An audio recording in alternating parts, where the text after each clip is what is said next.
All right, and we are live 16 minutes into the stream. We are live right now. All right, so mic check 1 2 1 2. Okay, good. We got the mic going. Perfect.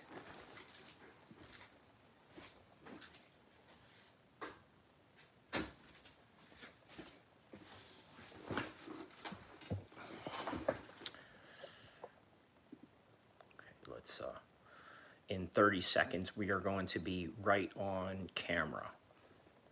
Okay, so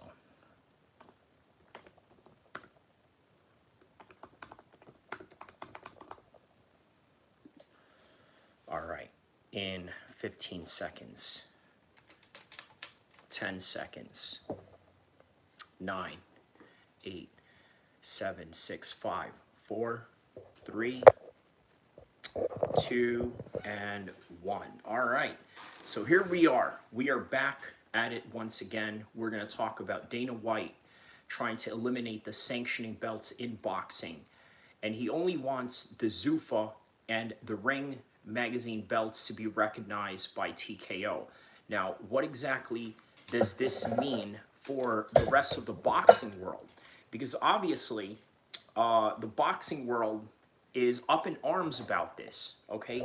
And in particular, because of the fact that it is sort of infringing upon the traditions of the boxing world, right? Like the boxing world is sort of predicated in this four belt era, okay? When they decided, hey, you know what? We're going to eliminate the single belts. They decided to have the WBA belts, the WBC belts, the IBF, the WBO. And then in recent times, they started adding the IBO and a whole bunch of different organizations with alphabets written all over them, right? This is the reality of the fight game. So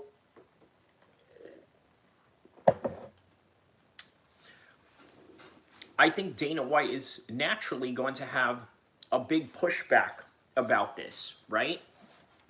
Because people in the boxing world, you see, if there's one thing that I notice about them, they don't like change. They don't like change at all. In fact, even in the days of Conor McGregor and Floyd Mayweather, right, at the Maymack fight, I noticed there was a stark contrast in MMA journalism and boxing journalism, right? I mean, we're talking about people that were still holding these recording devices from the 90s, a cassette recording device, as some sort of media tool to try and create their story. So first off, let's hear the Max Kellerman and the Dana White interview, okay? Because this sort of plays into that, right? This is sort of the reason why I decided I was going to make this live stream, is because of this particular interview with Max Kellerman and Dana White. So let's take a look at Dana White, Max Kellerman interview.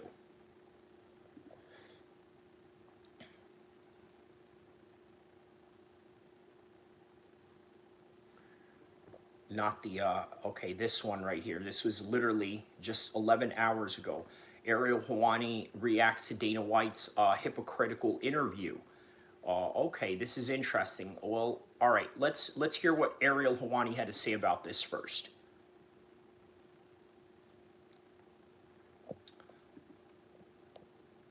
Is that the worst kept secret in boxing, in combat sports, in sports media became official, and that's that ZUFFA boxing is headed to Paramount Plus.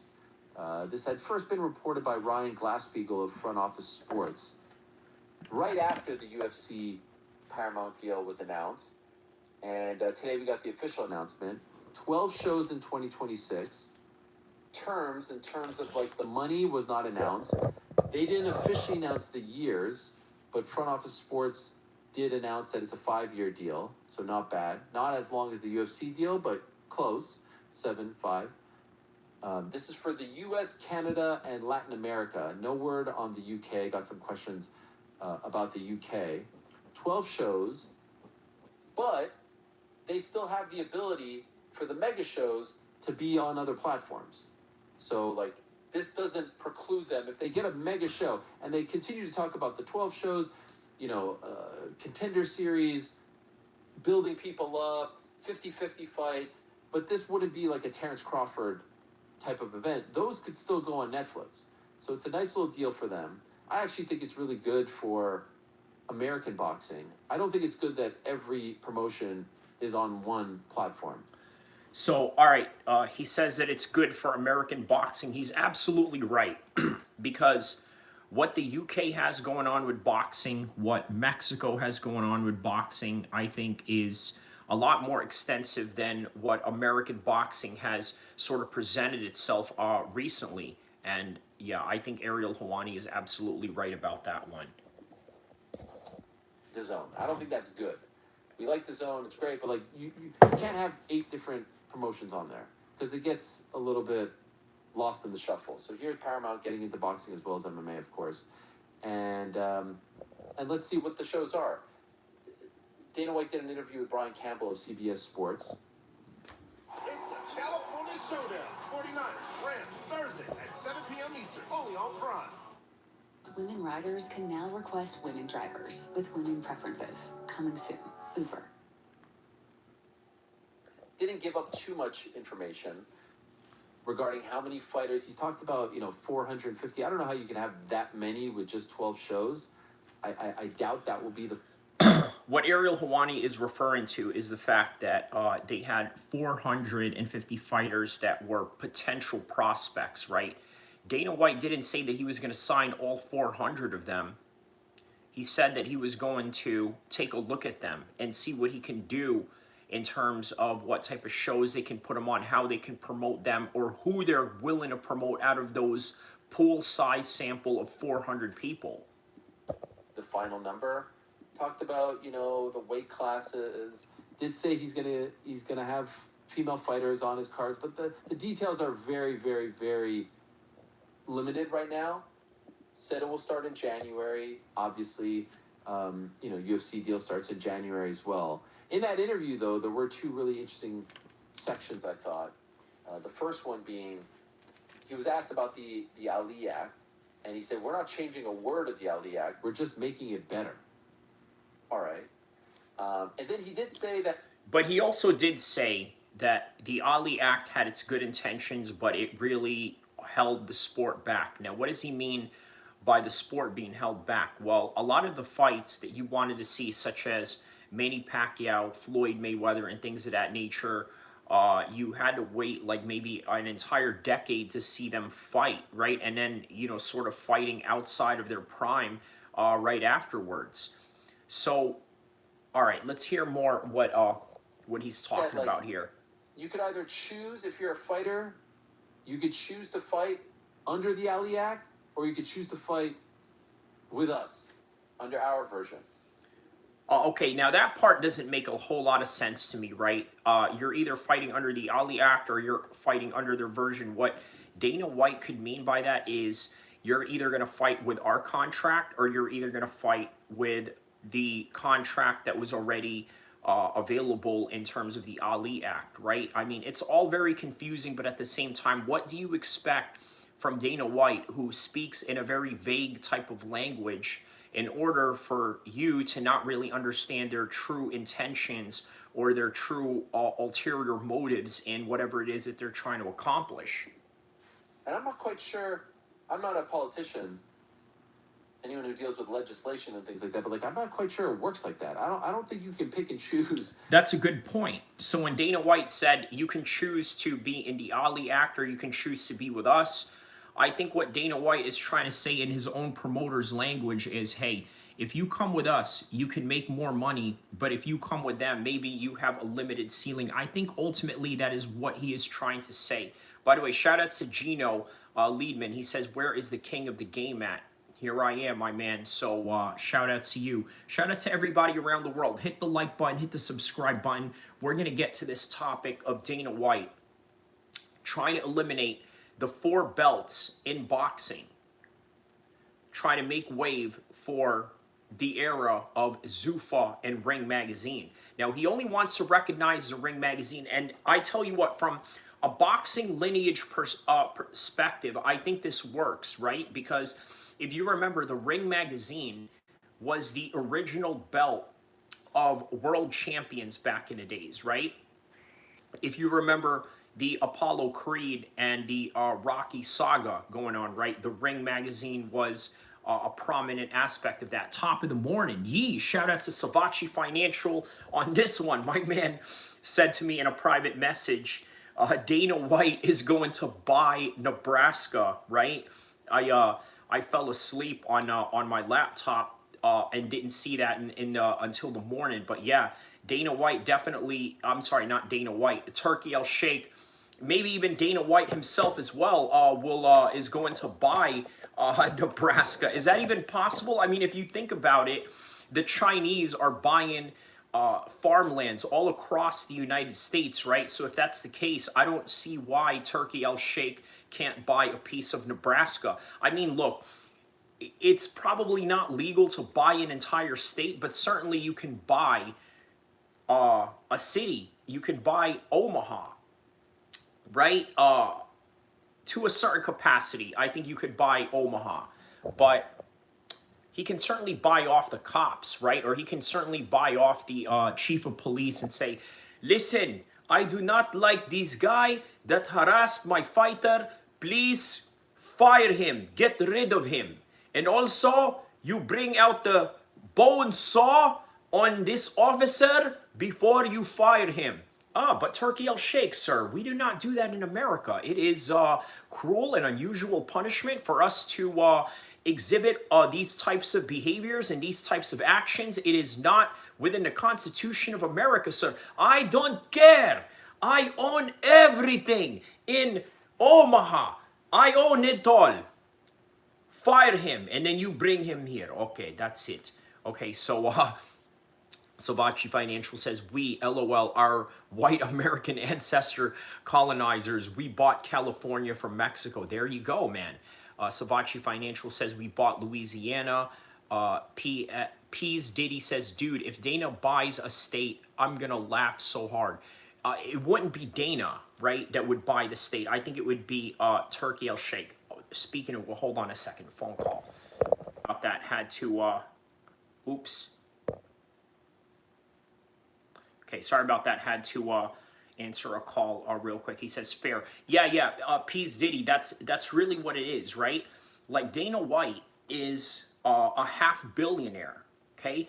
Turkey El-Sheikh, and I've talked about this in my Turkey El-Sheikh video where, well, it's not necessarily a Turkey El-Sheikh video, but it's a Canelo video, but it is about Canelo and Turkey El-Sheikh. So I mentioned that Turkey El-Sheikh is not a member of the royal family. Obviously, the royal family of Saudi Arabia is worth trillions of dollars. Now, it doesn't mean that he is worth trillions of dollars, but yeah. He should buy it on Thanksgiving. Oh, man, the pun of that, right? Turkey buying Omaha, Nebraska on Thanksgiving. Now, for those of you that don't understand American history, right? Omaha is a Native American name. Nebraska is also a Native American name, right? So it would be sort of a slap pun in the face for him to do something like that. Savachi Financial says, then he can have a Mandy dinner with the Americans. Oh, man. You know, imagine Turkey sitting there with the mayor of Omaha, just sitting there like, yes, okay. You know, now Saudi Arabia is a part of Omaha. Okay, this is Saudi Arabia territory in America. Because the greatest boxer, my favorite boxer of all time, Terence Crawford, is from this town. So there must be something very special about this town, Omaha, Nebraska. Thanksgiving will then turn into shawarma dinner. Oh my goodness, yes. Yes, I tell you what, man. when I was a teenager, I had an Arab family invite me to their Thanksgiving, right? I mean, you know what is that, right? You know, an Arab Muslim family that's inviting me to Thanksgiving, but you know the vibes already. So, you know, they guess what they had during Thanksgiving? It was shawarma. Savachi Financial says they'll be having Bud Light, not the beer. Oh man, that's right, because Terrence is the Saudi Bud Light. Yes, that's right, man. That's right. Like maybe they could make like non-alcoholic beer, right? They make a non-alcoholic beer. Now, I think that's the stupidest idea ever, but I kind of get it.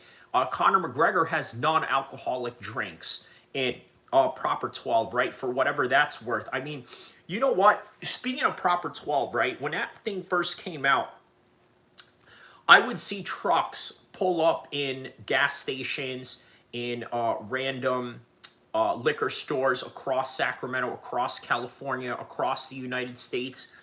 And now all of a sudden, after that Nikita Hand situation, it's like as if that was gone from the face of the earth, right? You don't hear about, I mean, I don't know. I'm not a liquor drinker in any kind of capacity, so you know, obviously I might miss some things, but if you guys still see any Proper 12 remnants out there, any trucks pulling up or anything like that, let me know. Bud L Turkey. Bud L Turkey. Under what rules you fight under. And I'm not talking about like rules in terms of like 3-minute rounds. I'm talking about like, you know, government legislation. That's what the Ali Act is. So let's see how this all plays out. I think that the TKO folks are very smart, very savvy, very powerful, and they have very smart, savvy, powerful people in government. I think they will get whatever they want. That's a very good point by Ariel Helwani. Look, man, Dana White, in my opinion, well, it's not an opinion, it's actually a fact. Helwani versus Kirk. Well, I think obviously Ariel Helwani wins that fight, you know, unanimously, right? I mean, you know, how can you lose a fight to a guy that could do nothing? I mean, literally, right? Like all Ariel has to do, this is all Ariel has to do. Like that. That's it. That's all Ariel has to do. Poke him right there where the hole is at. And all right. Anyways, Cat Lego Dents says hi. Hi. How are you? Let me know what part of the world you are from, Dents. First time I've seen you here, so you are very welcome. Let me know what part of the world you are from, so I can get a little bit of a survey of where my people are from around here. So Savachi Financial says a Helwani via Krav Maga. Yeah, Krav Maga is the worst martial arts ever, and take it from somebody who's trained Marine Corps martial arts, okay, which is basically almost the same thing. Milky John says, hi, Milky John, how are you, my man? Let me know what part of the world you are from. Kyrie, that's right, man, shout out to you. They about to make a Kirk the new Karate Kid.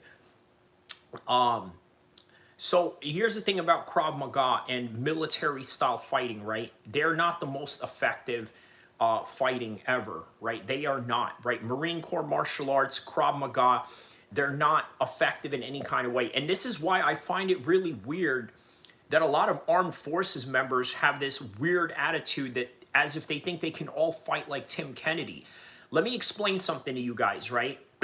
Guys like Tim Kennedy, guys like myself, before we even got into the military, we were already trained in martial arts, right? And then after the military or during the military, we continued on our martial arts training to a certain extent. So yeah, man, that's the reality of it. Krav Maga is not realistic. No, it is not. It is not. It's just a whole bunch of hype. I mean, think about it, right?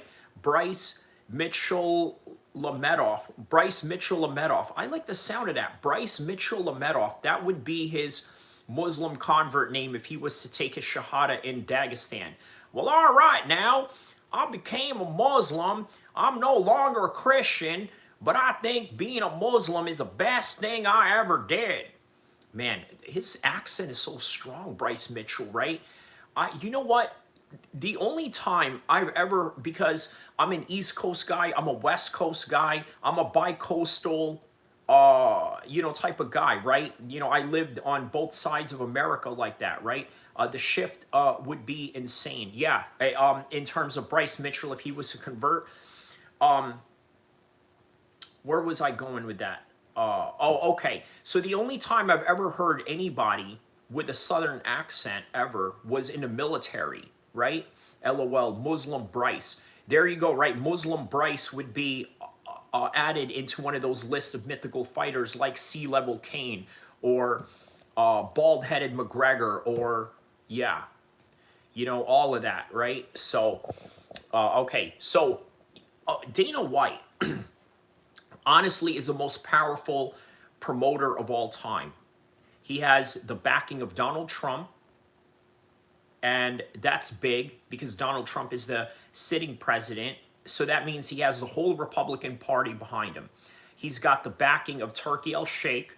And by the way, helpful is that to the fact that the Saudis are a big ally to Trump, right? Not necessarily for the United States alone, right? Because Trump does what Trump feels like, right? If Trump wants to be allies with North Korea, there's nothing anybody in the GOP or the Democratic Party can do anything about it. If Donald Trump wants to be friends with Saudi Arabia, there's nothing any of you can do about it. A lot of you complained that Donald Trump was given a private jet by Saudi Arabia. This is peanuts to them. This is literally like me buying one of my friends' kids a bicycle, right? This is like peanuts to them, right? What is a bicycle worth? Maybe $80 to $100 that I would spend if I was to buy a bicycle for my friend or, you know, their kids or whatever, right?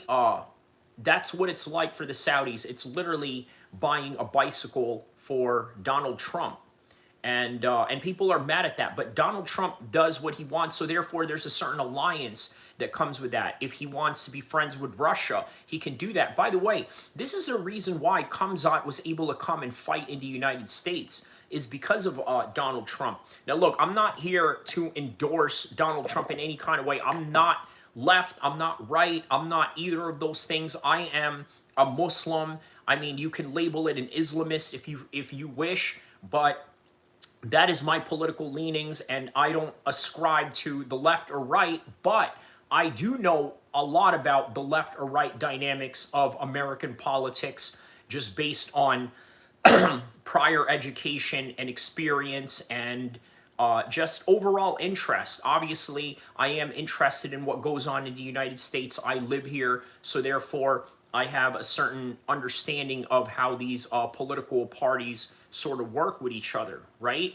But Donald Trump, yes, is the reason why Dana White is so powerful in the world of MMA and in the world of the Ali Act, in the world of bringing Kamzat into the United States when the previous Biden administration did not want anybody here who was tied to Russia, tied to Ramzan Kadyrov, tied to Vladimir Putin in any kind of way, which obviously Ramzan Kadyrov in Chechnya, that comes as a package in and of itself.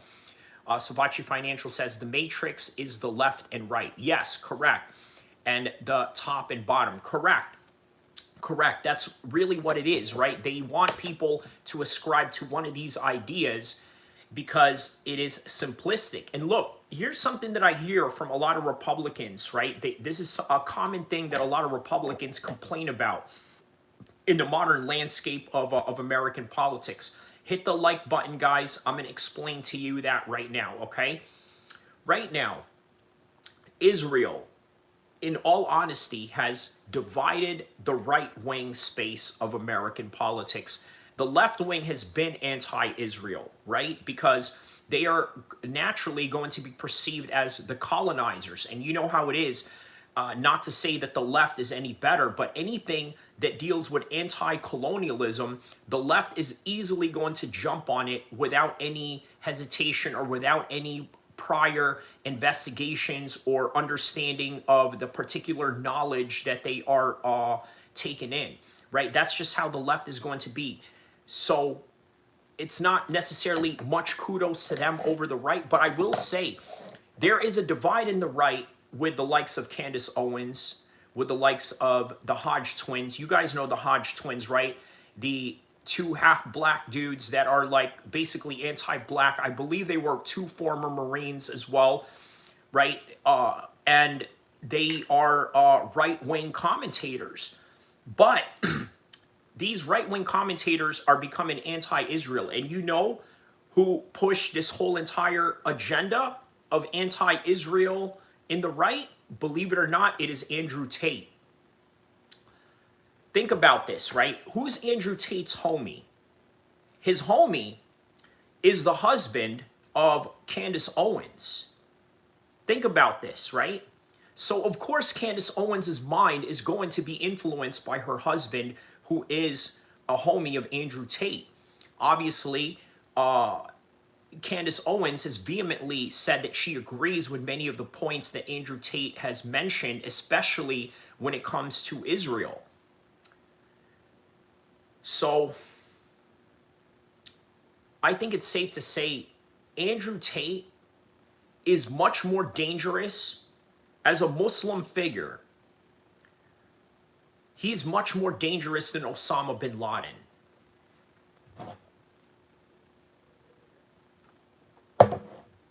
I want you to think about this, right? And I'm starting to kind of see this for myself as well, right? In terms of my own trajectory of the audience that I built up. Andrew Tate has the Muslims behind him. He has right-wing white boys behind him. He's got the MMA crowd, the combat sports crowd, no matter what political leanings are at. He has European hooligans behind him. By the way, Andrew Tate was also a former buddy of Tommy Robinson, okay, who, by the way, is a political right-wing figure. I mean, some people say he's far right. I would say that he's a civic nationalist, right? But he's also pro-Israel. So I don't know how much. Here's the thing, right? You can't be a white nationalist if you are pro-Israel, in my opinion. Like, I think those two things are very much intertwined with controversy and intertwined with the realities of contrasting ideas, right? But somehow people want to make it work, right? Like Judeo-Christianity or this and that, right? Whereas Judaism and Christianity are basically, yeah, you know, separate from each other, considering the fact that Jews view Jesus as a non-entity, and Christians and Muslims obviously view Jesus as the highest order. Obviously, the difference of being, you know, the Son of God as how the Christians would see him, as opposed to how we Muslims see him as the prophet of Allah. So, all right, back to the Ariel Helwani analysis on Dana White. That means they continue to say, we're making it better, we're adding to it, it's going to be better for the fighters. That remains to be seen. You've even seen, you know, people who aren't necessarily ZUFFA friends, Nikisa Badarian, one name that comes to mind, who has said, like, he doesn't necessarily think this is a bad thing. Now, does he have his own ideas? Okay, so that's interesting, right? The manager and the head promoter of Jake Paul believes in this idea that Dana White is pushing, right? He likes this idea, and as a result of that, he has no conflict with Dana White on these topics of trying to change up the game. Because remember, Jake Paul is sort of in the same industry, the same trajectory. He wants to change boxing. Savachi Financial says Nikisa and Eddie Hearn going bankrupt. I don't know about that. You know what, Savachi? I have a Netflix recommendation for you if you have time today. Check out Eddie Hearn's Matchroom Greatest Promotion on Netflix documentary. Right, it's recently that's been out. It basically highlights Eddie Hearn's business, not just in boxing, but he's also involved in darts. He's also involved in pool, because Matchroom is not just a boxing company. They are also a pool and a darts company. And believe it or not, darts and pool is actually bigger than boxing, and that's literally where the majority of their money comes from. Savachi says, that's why Dana's ending the beef with Jake Paul. Okay, that makes sense. Savachi Financial says he might buy like he bought Pride. Okay. Financial says F darts, man. But you know what? It's crazy. The English go crazy for it. But in my opinion, it's a sport for drunk people, right? Even though it's a sport that looks like you need a lot of coordination, a lot of precision, you know, to try and measure your shots and this and that. And you know, that's something I kind of understand from a shooting perspective, right? But at the same time, it's really, it's a sport for drunk people, because the majority of darts games that are being played outside of the actual sport itself is within the pubs of England. So as to what this could do for him and his company, MVP, who knows? But I thought that it was just a really interesting way of framing. he says, F what entertains drunk English people. Yeah, man. I mean, they are absolutely unhinged type of people, are they? Right? You know, they are a bit of an unhinged bunch for real. It. You could choose to fight under the old Ali Act or the new. I don't know if that's accurate, if I'm being honest. The other interesting thing was he was asked about working with other. Yeah, shut down all English pubs. You know what? A lot of these right-wing dudes in England, they complain about how, you know, Ahmed is taking their job. They complain about Pajit from India is taking their job. They complain about you know, Polish labor workers or this, and they complain about all types of xenophobic stuff.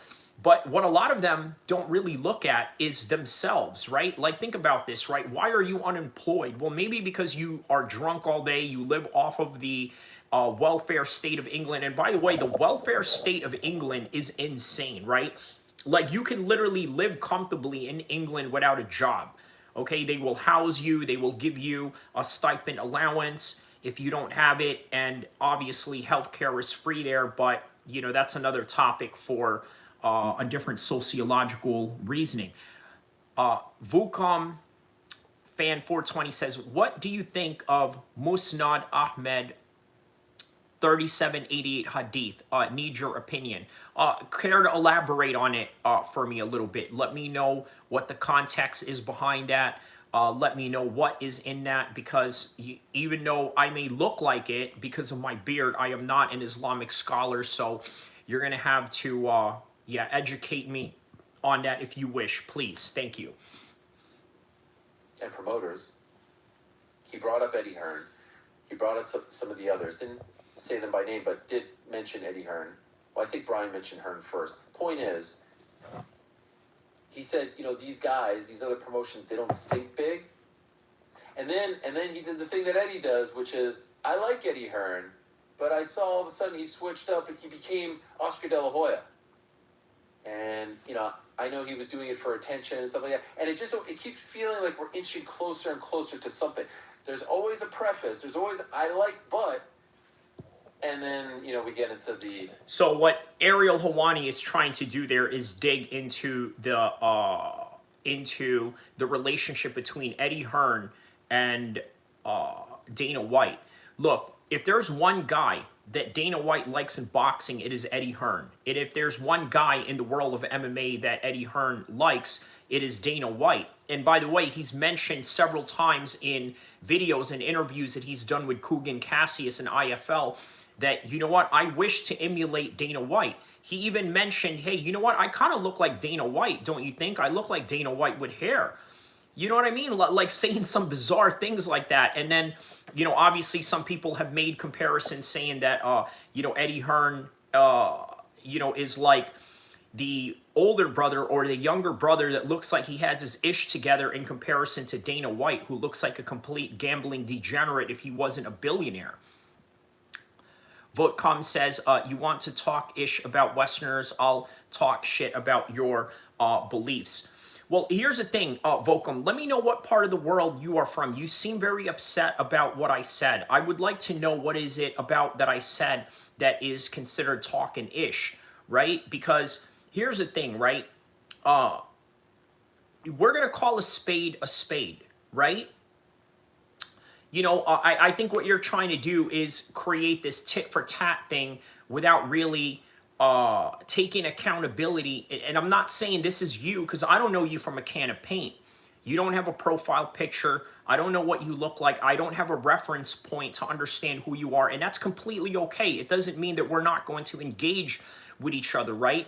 But when I'm calling a spade, it is a reality that the majority of English people are alcoholics. And it is also the reason why cancer rates go up at a higher rate than, let's say, Middle Eastern countries in the UK, because this is what you guys do. Well, I don't know you from a can of paint. I don't know if you're English, American, or Australian. I know that you speak English. That's all that I know from you, right?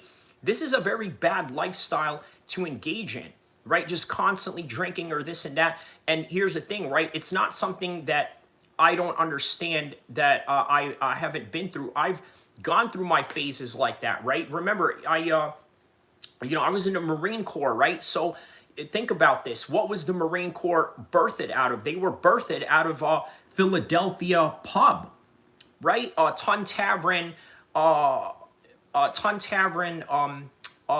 in Philadelphia is where the Marines first came together and said, all right, we're going to form this unit. We're going to form this fighting force to counter the British, right? So, yes, it's a drinking culture, but is it good? Is it good? It's not, because you know what?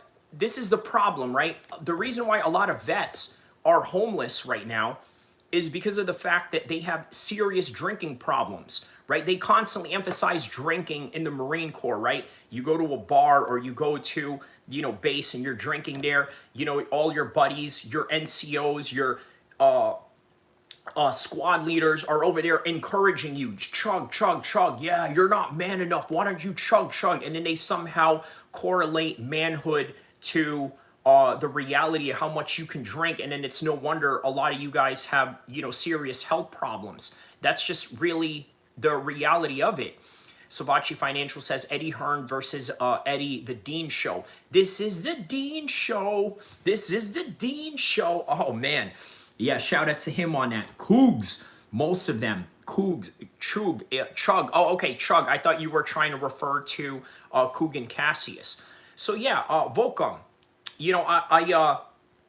I welcome your opinion. I welcome what you have to say. Remember, I emphasize free speech in this channel, right? Even if you want to talk smack about Islam, because as a Muslim, it is my obligation to debate you on these particular topics for the sake of education and for the sake of dawah. Dawah meaning spreading the word of Islam, and basically for those evangelists out there, it's basically evangelical work. That's what dawah is in the Arabic and the Islamic terminology. Hi, I'm Joe Delaney. Today we're going to talk about what's the fastest way to get to a 10% body fat and still look whatever.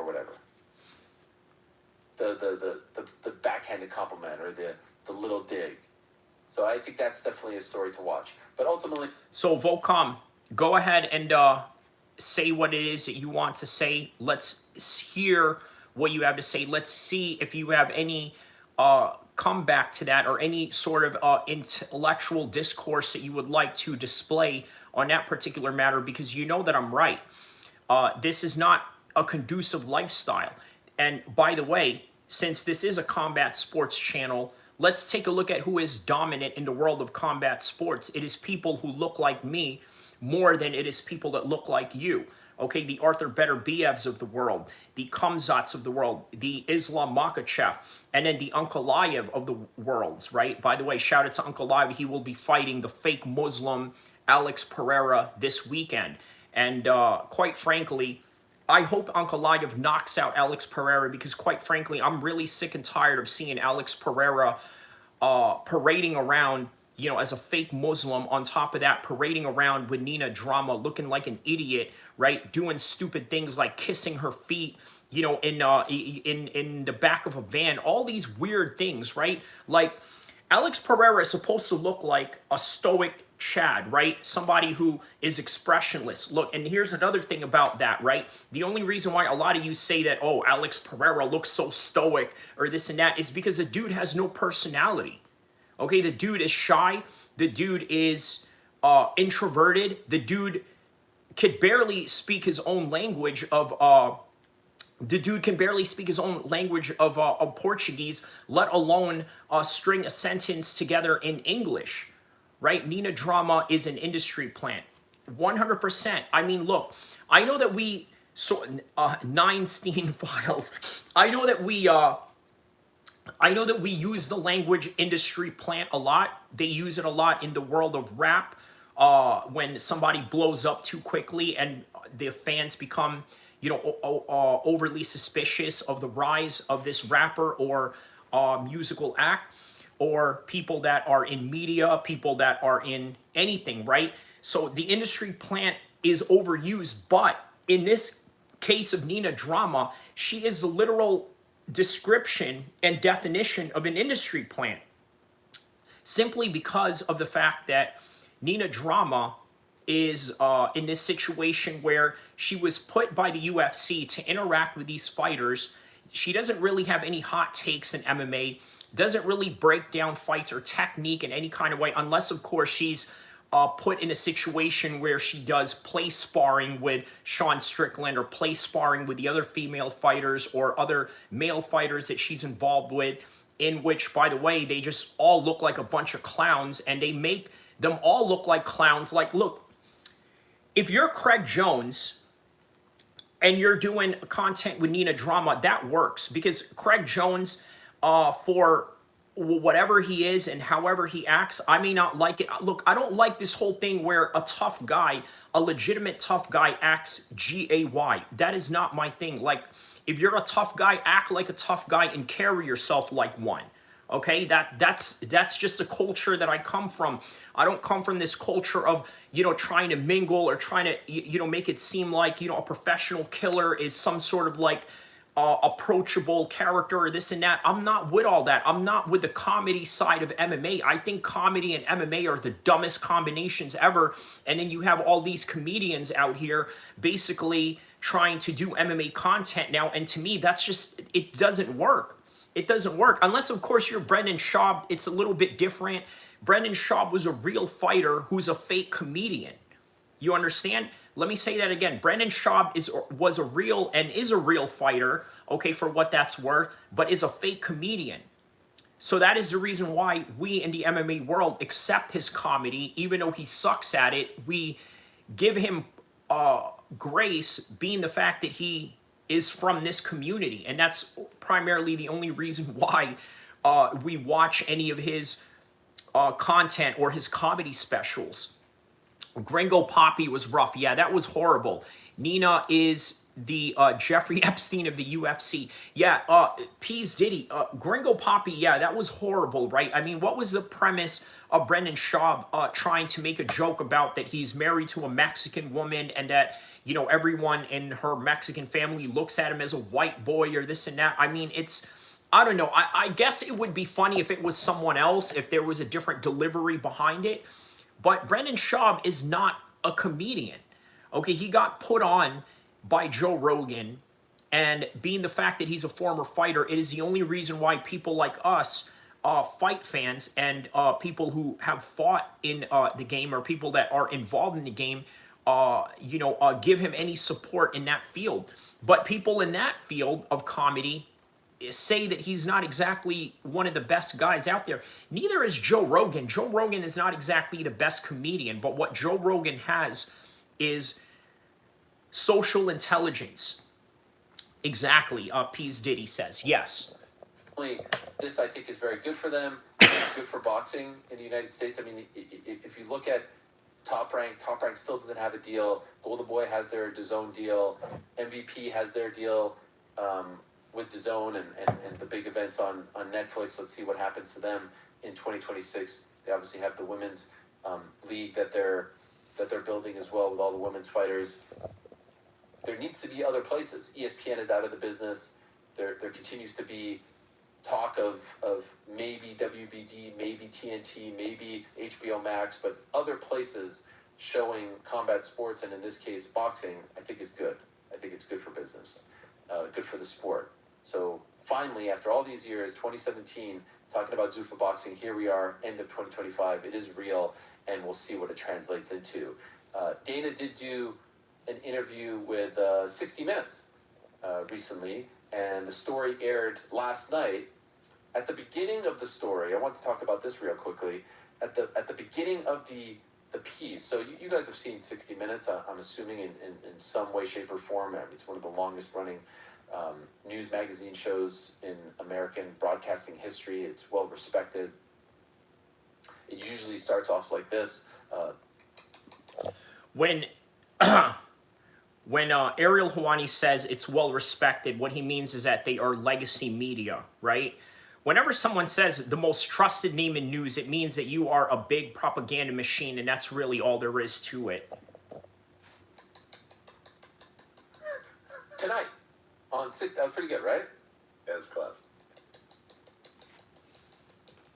Tonight on 60 Minutes, and then it's like, and then it goes, I'm Leslie Stahl. Everybody around the world, hit the like button, hit the subscribe button, and also let me know what part of the world you are from. We are covering Dana White getting rid of the 4-belt era in boxing, ushering in the Ring Magazine belt, which, by the way, is owned by Turkey El-Sheikh now, and the Saudis. By the way, shout out to the Saudis. They recently bought EA Sports. It's in the game. EA Sports. It's in the kingdom. How about that, right? How about that for a new slogan? It's not just in the game. EA Sports. It's in the kingdom. Right? Like, I'll be curious to see what they will do with Battlefield. You know what they should do? I'm very surprised that Saudi Arabia doesn't do a lot to promote their military, right? Obviously, the British are very good at promoting their military. You want proof of that? I want you to name in your head right now a Call of Duty character. And you know who you're going to come up with? You're going to come up with Captain Price, the SAS soldier, right? Well, obviously a British guy, right? Well, why is he the guy in your mind? Look, the British came up with an idea that, hey, you know what? We're going to promote our military, which, by the way, is a declining military, okay? Because I hear in good faith from top generals, okay, like Colonel Douglas McGregor, okay, has mentioned that the UK is no longer an elite fighting force. Why? Guess why the UK is no longer an elite fighting force? And this is from American generals that are saying this. The reason why the UK is no longer a formidable fighting force is because you British guys are obsessed with drinking. You British guys are obsessed with anti-discipline. You look at Paddy Pimblett.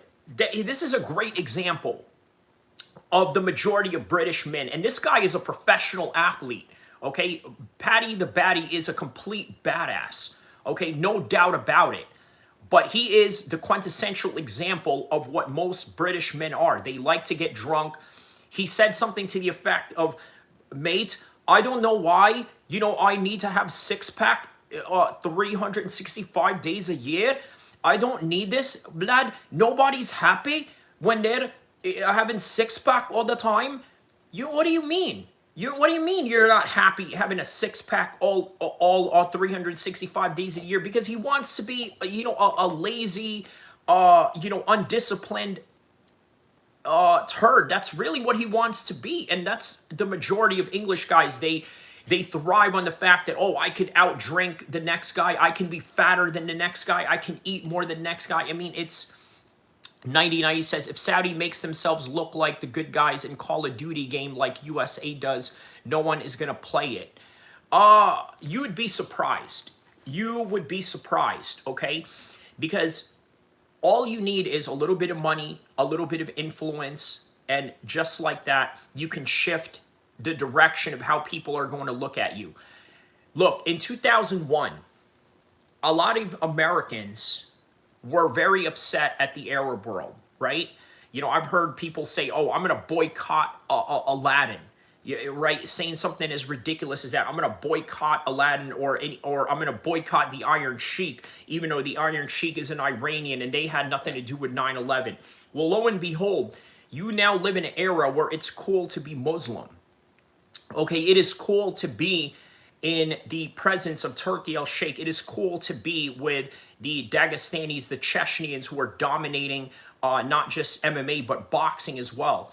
It is now cool to be a Muslim because guess what? This is the astounding effect that Saudi Arabia has had on the world and the propaganda that they pushed for not only the kingdom, not only for combat sports, but maybe even Islam in and of itself, even though people can argue and people can criticize Saudi Arabia for sometimes their lack of orthodox etiquettes towards the Islamic practice. But either way, you also got to understand Saudi Arabia funds a lot of mosques in the Western world, which in turn created a world where many people are converting out of these mosques around the world. Saudi, dance for me, boy. I mean, that's literally what they're doing to the world right now. They are making people dance. And you know what? It is people like Dana White. By the way, look, there's a reason why Dana White did not look very happy during the Canelo and Crawford fight. The reason why he didn't look very happy is because he's used to running the show. He's used to doing everything that he wants and how he wishes. Dance for me, Dana. That's exactly it. And that is the reason why he did not look happy at the Crawford-Canelo fight. Right? Like, imagine, this is your second boxing event that you've done. Obviously, he did Maymac. Okay, he promoted that. Now he's in this Canelo and Crawford fight. And now all of a sudden, he looks unhappy. You should be happy. This is your victory, even if you're going for, well, okay, he didn't have a dog in that fight, honestly. He wasn't a Canelo guy. He wasn't a Crawford guy. Although I will argue that Crawford was more of the MMA favorite, right? Like, I think it's safe to say the majority of the MMA guys were in favor of Terence Crawford. Well, why not? I mean, obviously, Terence Crawford is a former wrestler, so a lot of MMA guys are going to relate to that. Terence Crawford is an avid fan of MMA, and he'll tell you himself, he'll tell you all the names. He's even trained with the likes of Mirsad Bektik, if you guys remember, the Bosnian Nebraska fighter, right? So he has ties to MMA, and then all his kids wrestle. So it's not going to be a surprise if one of Terence Crawford's kids becomes an MMA fighter later down the road and will probably be promoted by the UFC. So, okay, what does 9090 say? Yeah, 9090 says, yeah, but I personally don't see the Saudis as real Muslims. The leaders don't act like how a Muslim leader should. Okay. I want you to understand this, though, 9090, okay? I want you to understand this. I understand the criticism of Saudi Arabia in terms of religious zeal or lack of. I understand that. However, every Saudi that I've ever met, well, okay, not every Saudi, but most Saudis that I've met are very fundamental in the way that they view Islam. They are very conservative, okay? Maybe they have a taste for the finest things in life. Who won if you got a little bit of money, right? But even with having the finest taste in life, the majority of them don't eat off of tables. They eat on the floor, very similar to that of their Bedouin ancestors, right? In other words, they don't care about wealth in the way that normal people would care about wealth, or in particular, the Western world would care about wealth, right? So they're very simplistic people in that kind of way, right? Well, I didn't want to say this, but the guy who was accused of, okay, the guy who was accused of that, he was a son of a billionaire. And he decided that, you know what, this is the life that I'm going to lead. You know what I mean? Well, you guys know what I mean. Yeah, I don't want to say it out loud, but yeah. Savachi Financial says he probably got shit on in Dubai. Huh? Who is that? By some Arab sheikhs. Who is in reference to that? Savachi, let me know. Mike Wallace. Those stories, plus Andy Rooney, tonight on 60 Minutes. I know we're on air, right? Yeah.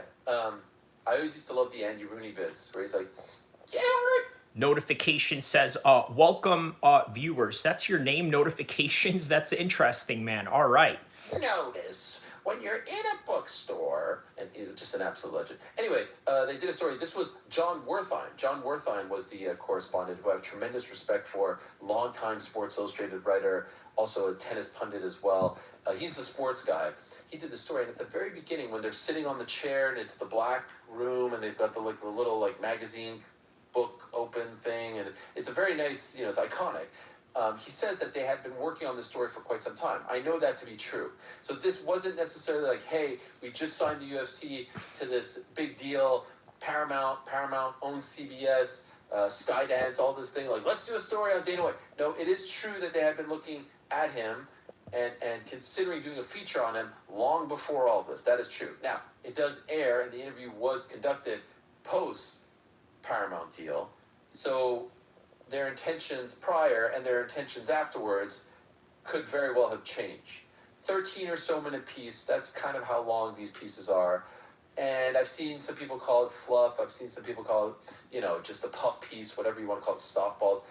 Look, that piece is not for you or the other person watching or me or, someone watching the show. That piece wasn't for you. That piece was for, the 65-year-old, 56-year-old mom, dad, grandmother, grandfather, casual sports fan, news watcher who's watching 60 Minutes after football, who watches it every week regardless of what the story is, who just likes to learn about people. This is a guy. So what Ariel Hawani is referencing is that this 60 Minutes clip is not for the smart fan who is hyper skeptical about everything, right? We are smart fans, right? There's a reason why we're watching MMA content. There's a reason why we're watching people who do MMA content, because we push a different narrative that is contrasting of Nina drama, of the industry plant narratives, right? We push the issues on certain things. We ask questions. We challenge authority. People who watch 60 Minutes and the normie television, they don't do any of these things, right? That's not what they do. But carry on. Guy who's interesting. This is a guy who marches to the beat of his own drum. This is a guy who's very good friends with the President of the United States. This is the guy who runs his sports league, different than all the other sports where anything can be said and you wear ripped jeans and you drop F-bombs. Like, it wasn't really for us. And so I wasn't expecting much, and overall I could see a 56-year-old guy watch that being like, you know what, I like this guy. This guy's talking about the wussification of America. I like this guy. This guy's perfect. That's exactly what it is, right?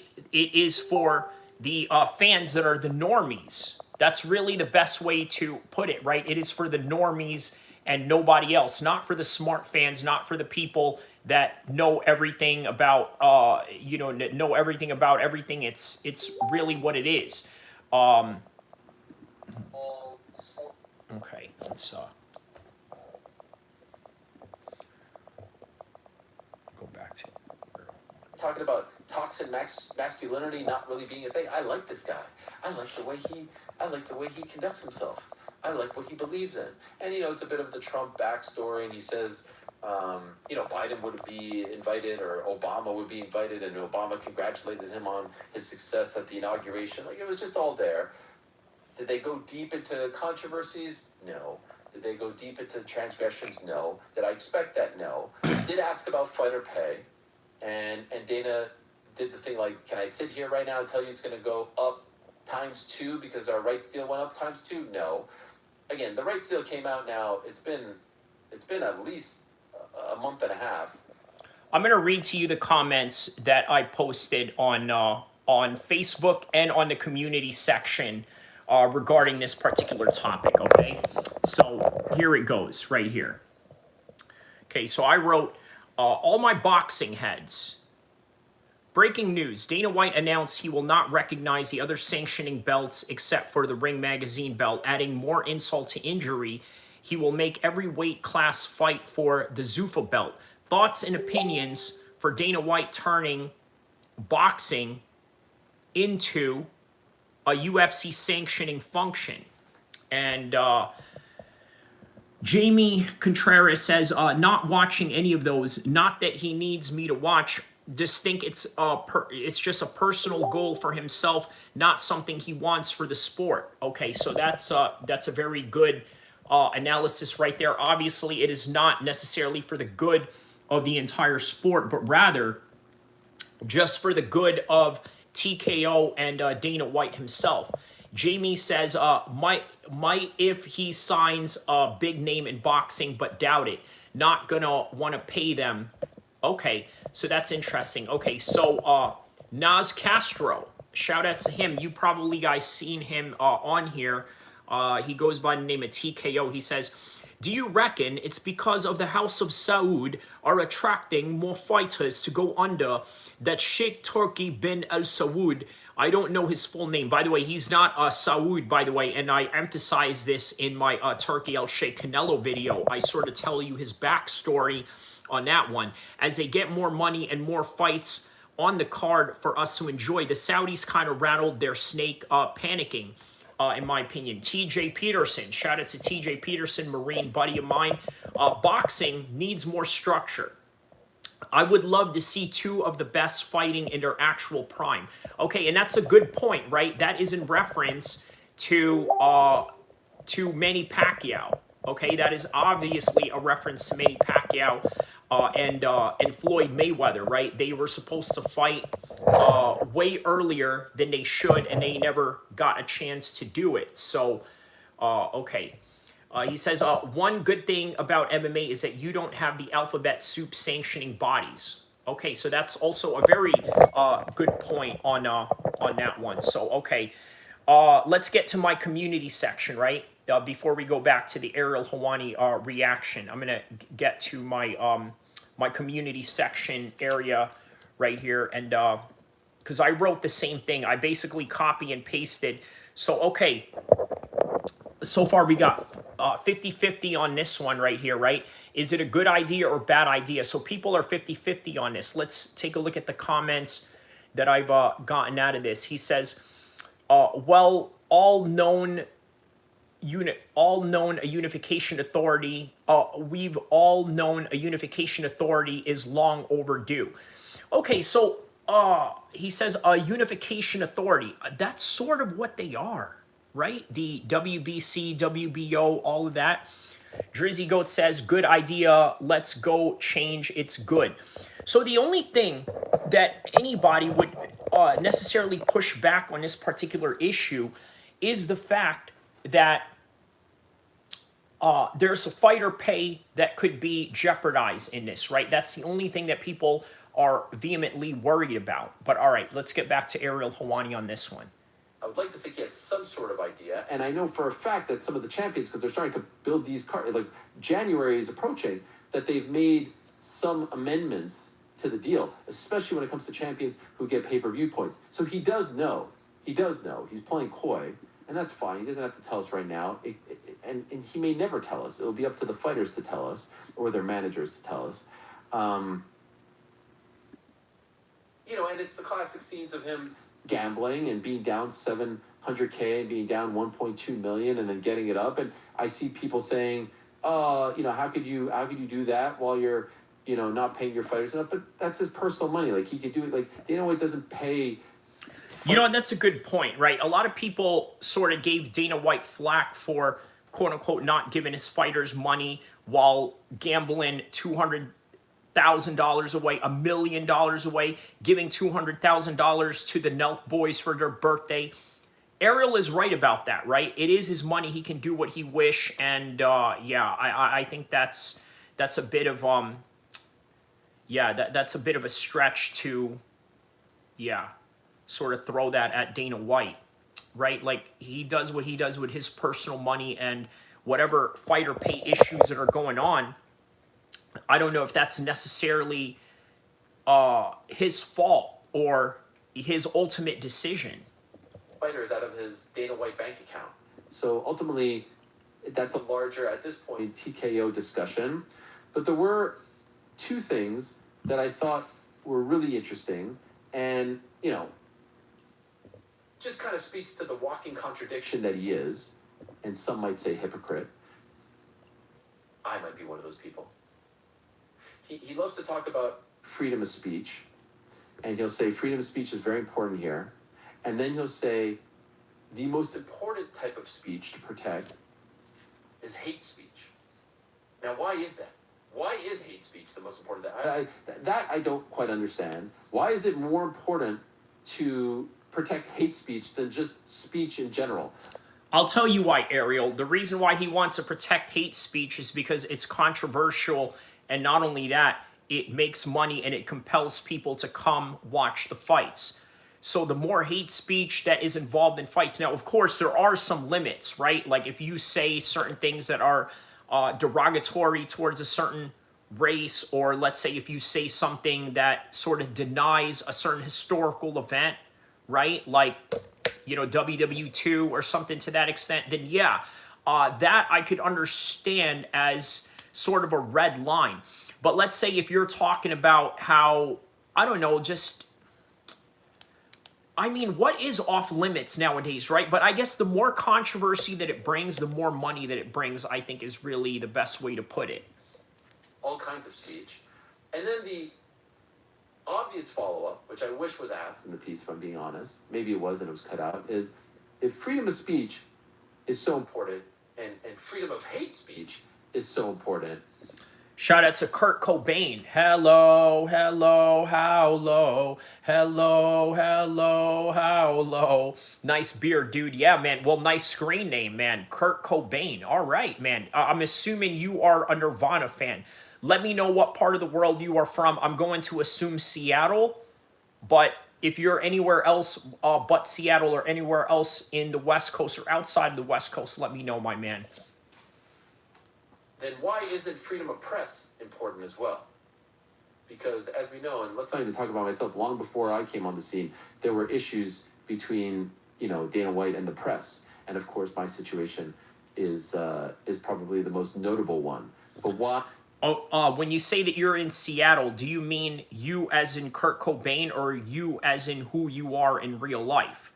And JK says the T word to me. You think I'm offended by that? Do you honestly think that I'm offended by that statement, JK? Because think about this, JK.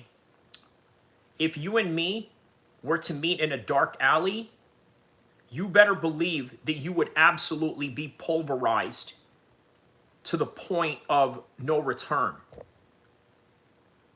You understand? I think you understand exactly what I mean.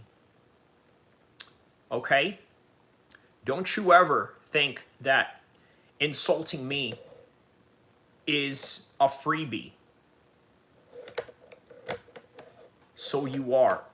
You're the one that said it. You're the one that calls me names because you want to feel better about yourself. Kurt Cobain is asking, why are they saying you're... well, think about it, Kurt. The reason why is because he's a xenophobic idiot. Amin Rao says, where are you from, brother? I'm from Sacramento, California. Represent, baby. Where are you from, Amin? Let me know what part of the world you are from. Don't you feel the same way about the press? If you feel so strongly about freedom... Islamic Bayan says, hello. Hello, my man. Let me know what part of the world you are from. I am Muslim. I hope that earns your subscription enough, right? So, damn, nah, dude, you're awesome. Thank you, Kurt Cobain. Thank you for that, my man. All right, man, that means a lot coming from one of my favorite artists, or at least who you're depicting to be, right? Hello, hello, how low? Cutscene HQ says, Allahu Akbar. Allahu Akbar! Freedom of speech and freedom of hate speech. Surely you should feel strongly about freedom of press. JK, I would destroy you in real life. I would absolutely destroy you. I would... I would destroy you, my man. You so beautiful. All right, thank you for that. Let me know what part of the world you are from, and I hope that's enough for you to subscribe to my channel. I love Muslim too. Yeah, shout out to you guys. Let me know what part of the world you guys are from. Especially when the press isn't even being critical in any way, shape, or form. You just want a certain type of press. That to me is a... All right, Pakistan. Shout out to Pakistan on this one, my man. Also, hit the like button, hit the subscribe button, would you please? And also come join my members only section as well. Very cheap for $1 a month. That's all that it is, $1 a month. You can be part of my members section with exclusive content you won't see anywhere else. Is a contradiction. If you're about the Constitution, and if you're about amendments, and if you're about doing things the right way, the American way. Thank you, my man. He says it's not a painting. It's actually a real photo that got turned into a portrait. So yeah, it's pretty much, you know, the Pacific Ocean. So glad that you noticed that. Why does freedom of speech, freedom of press not get that same type of respect? Also, he says, you know, I don't believe in destroying people's lives. I don't believe in destroying people's lives if they make a singular mistake. I mean, I sit here today, he has tried actively to destroy my life because, what, I reported some news, some fight news? Again, no, fool, because he told you to not mention that Brock Lesnar was going to come and fight Mark Hunt during WrestleMania summertime of 2016, that he was telling you to not say anything. And you decided that you wanted to say something because you wanted to be first. It was a selfish move on the part of Ariel Helwani, to be quite honest with you. Wait, didn't dislike me because I was critical of the UFC. They didn't like me because I was reporting, you know, fight announcements. I was reporting this before they were ready to get it out. Or that I would ask fighters about Bellator or free agency. So, if you don't know these things... Shout out to Gino, my man. Yo, what's up, my guy? Gino! I can understand why you would sit there and be like, you know what? I like this guy. I like his vibe. But if you know and you lived it and you've watched him and you've covered him, you know that this whole thing now, the like, you know, freedom of this, freedom of that, freedom of this, freedom of that, is a little hypocritical. Did anyone else see the piece? Back there. Yeah, I did. What do you think, Rick? But then again, what promoter is not hypocritical, right? Think about that. I think that the mission to have a real discourse about Dana White, the UFC, ventures into boxing, is not going to be best served by a company that is producing content that is on the network that he has partnered with. Like, that's just the reality of it. It is not this was not going to be incisive. This was not going to be exploratory in a major way. There were questions that still needed to be asked. He says, I'm so disappointed in boxing. Yes, it's a dying sport, but Jake versus Tank is so rigged and scripted. Boxing is the next WWE. You know what? Exhibition fights have always been WWE-like. If you remember, Muhammad Ali did an exhibition with Aoki. It was actually a mixed rules fight, right? That was kind of WWE in a way, but it was also sort of a shoot fight as well. And it should be transparently, like, I didn't expect that going in, right? Like, I did not expect that this would be that. And so I'm ultimately not, like, let down or disappointed or anything like that, because my expectations of this were that it would ultimately kind of be what the end product ended up being. But if anybody had expectations beyond that, that this was going to be some kind of massive revelation and you know, Dana White bears all conversation, I feel it would have been a little bit misguided. Because that was not where I landed ultimately. PT, what do you think? I thought it kind of presented him exactly the way he'd want to be presented. And I could see, as you said, I could see a lot of people watching and going, Jesus, this guy's a really cool dude. You Yeah. know, this is the kind of guy. This is the kind of guy I want to be on his team. I also saw that 60 Minutes posted a piece that the first piece they did. Yeah, exactly. That is what they are trying to market to. They are trying to market to all these wannabe tough MAGA guys that you say the key words such as soft liberal or snowflake or wussies or this and that. You say any of these triggering words, all of a sudden these MAGA right-wing dudes that are like really all about, you know, this, that, and the other, or they think that they're all about this, that, and the other, the type of people that would provoke me into a road rage type of situation, and then when I confront them, they'll do nothing. I mean, yeah, that's literally who he is trying to attract in this situation. And yeah, that piece definitely did a good job doing that. Did about the UFC, I believe it was 2006. Gino says, yes, I get you, but still, exhibition had rules, but I don't think it was scripted as in today's time.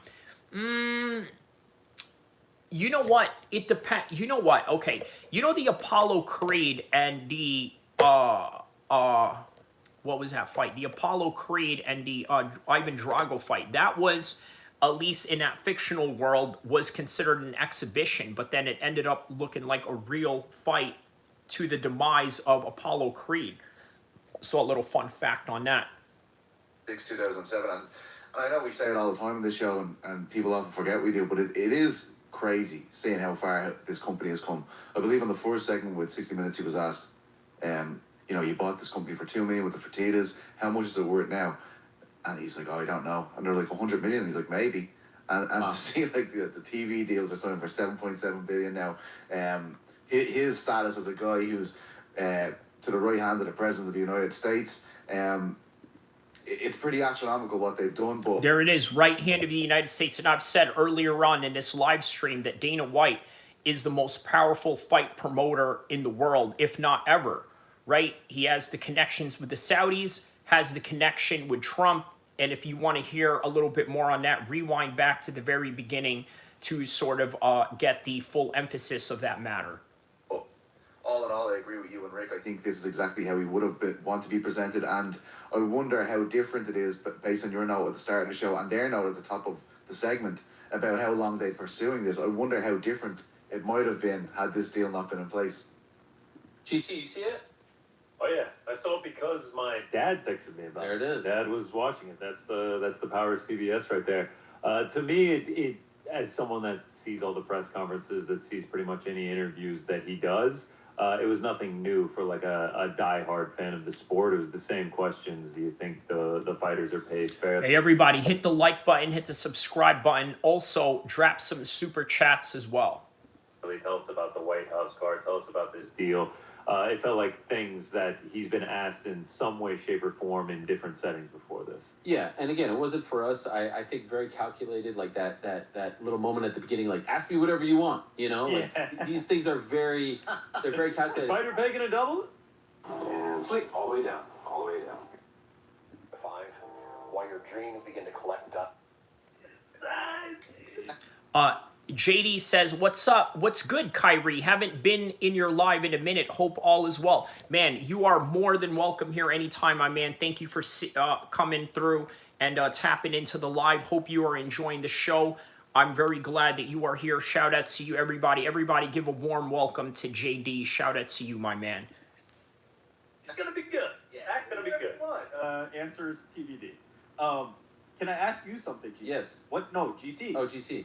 Did your dad have thoughts on it? Because his opinion is the one I'd actually want the most. You know, I probably should have close to it. I probably should have followed up. I just said thanks, watching now. Check in. We, And yeah, back later, we never 'cause I'm had any curious calls. Let's call him up right now. Dad, you're live on the air. I'm curious what the person sitting at home who's familiar with UFC, familiar with Dana White, but not really like engrossed in it in the way that we are, felt, right? The PT said it perfectly. Like, do you come away thinking like this guy's a rock star? I'll follow whatever he's doing. Or I would bet you do.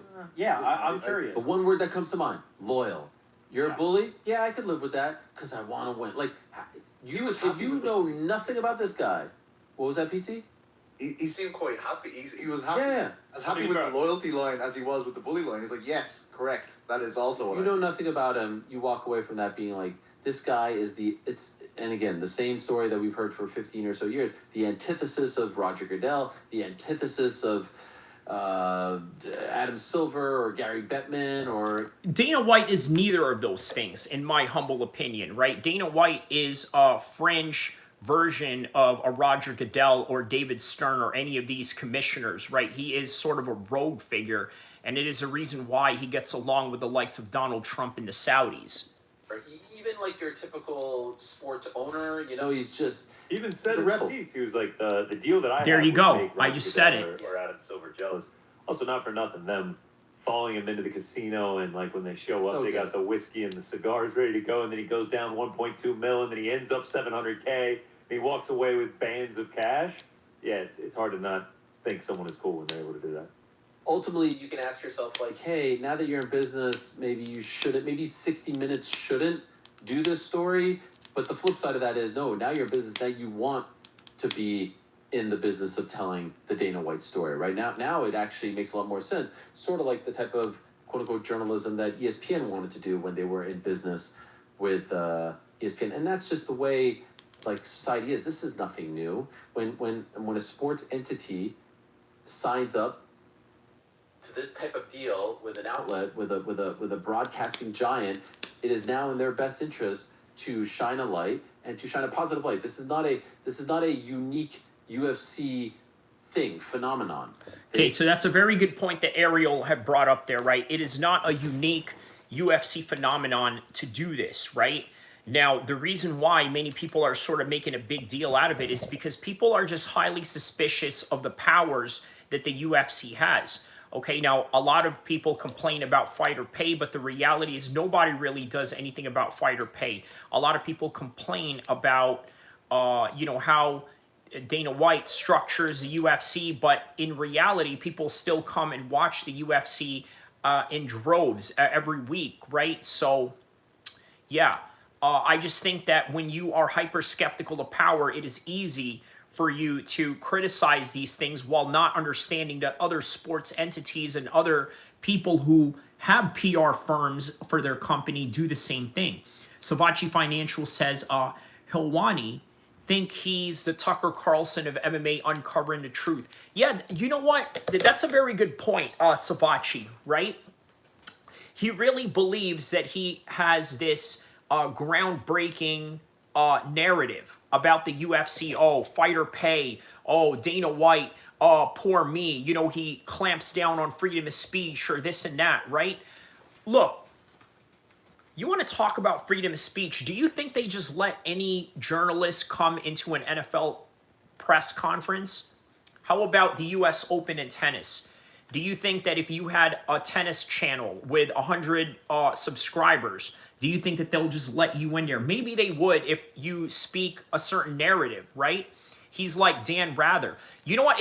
It's funny you mentioned that as well, Savachi Financial, because Ariel Helwani has mentioned Dan Rather is one of his heroes coming up as a future journalist, coming up as a student in college trying to become a journalist. That's one of his heroes, right? Like myself, one of my heroes in the world of combat sports journalism is Luke Thomas, right? So if you wonder why I like Luke Thomas, because we're a lot similar, right? Luke Thomas was a former Marine. He's also half Middle Eastern. He has very good articulation, has good vocabulary, okay? Has great command of the English language, like your boy. The only difference is that we have different backgrounds and different, different trajectories in life. JD says the UFC is the best way to structure combat sports, in my opinion. I agree with you on that, but the fighters will push back on you, and other media, MMA media will push back on you based on the fighter pay. In boxing, there are too many missed opportunities for great fights. That's also true, although it's getting better now. Okay, and all of that are all valid points by JD. Savachi Financial says, all of a sudden, everyone is a boxing expert. Boxing is too fragmented, quote unquote, just pushing the narratives and talking points, in my opinion. That's also very true, right? Look, the overall narrative with online boxing and online combat sports with the likes of Nestor Gibbs from the Boxing Voice. By the way, I've been featured on his show a few times, right? Boxing Ego. Who else is a prominent boxing figure? Hat Man Strikes Back. G-Man Boxing. Liam Go, right? The TV presenter. All these guys, right? They have these narratives, but I don't know, man. They're not always accurate, and they're sometimes derived from emotion. Savachi Financial says, ain't none of these boxing efforts watched boxing since Jake Paul. That's also very true. Savachi Financial says, if they don't know about Ness, they don't know boxing. That's also very true, man. Ness, listen, man, Ness is one of the most knowledgeable people in boxing, right? It is the reason why he's, you know, very successful at what he does. He's also a bit of a grinder, right? I mean, you know, him getting up in the morning to do these shows is actually one of my motivating factors as well. You know what? I look at Ness. He gets up very early in the morning, West Coast time. He used to live in the East Coast, just like your boy. Now lives in the West Coast, specifically in Las Vegas, and wakes up and does these shows right around this time. And, you know, and it does pretty good numbers for him. So They are now interested in promoting the UFC. There's commercials during events. You see it during football now. And so there was no part of me that was disappointed. There was no part of... he says Ness is the East Coast Cougs. You know what? So here's a difference between Nestor Gibbs and Kugan Cassius, right? I think Kugan Cassius is highly dependent on fighter interviews. Now, Ness does fighter interviews, but it's not the majority of his content, right? His content is long-form talk, and I think it takes a lot more talent to do that than what Kugan did. Kugan got put on because he was Ricky Hatton's cameraman. I want you to put that in perspective, okay?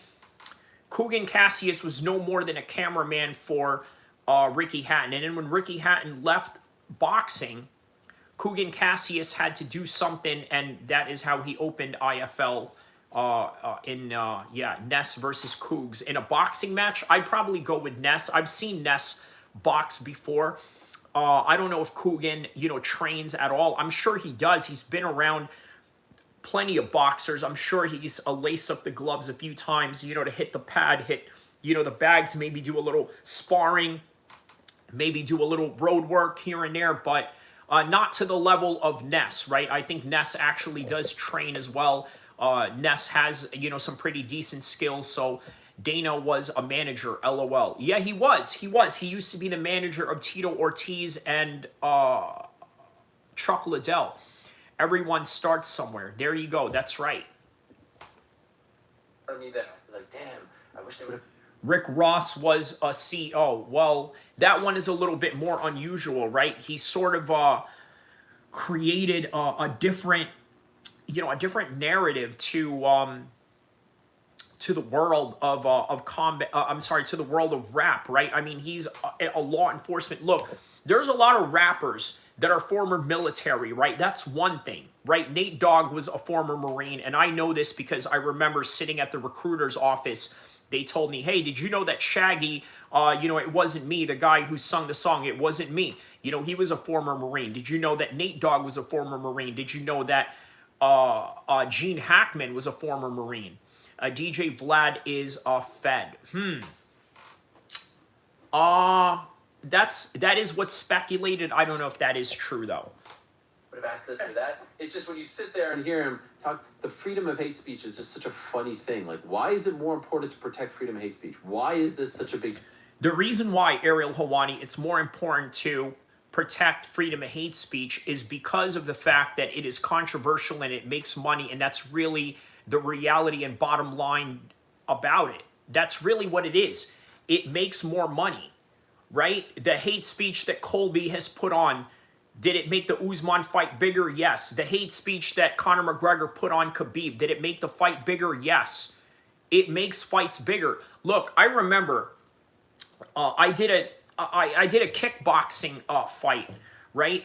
Against this dude from, a gym in Georgia, right? They came all the way out here in 2011 for a fight. Man, I talked so much smack to this guy.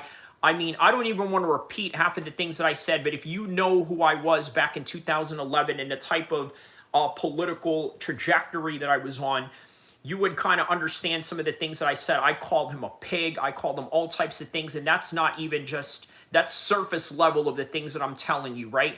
As soon as he walked into that fight, he realized, like, wow, I'm now in here, and now I have to defend all of this. But either way, for a small amateur event, I mean, it was, it was highly paid attention to based on the fact that it was, controversial, right?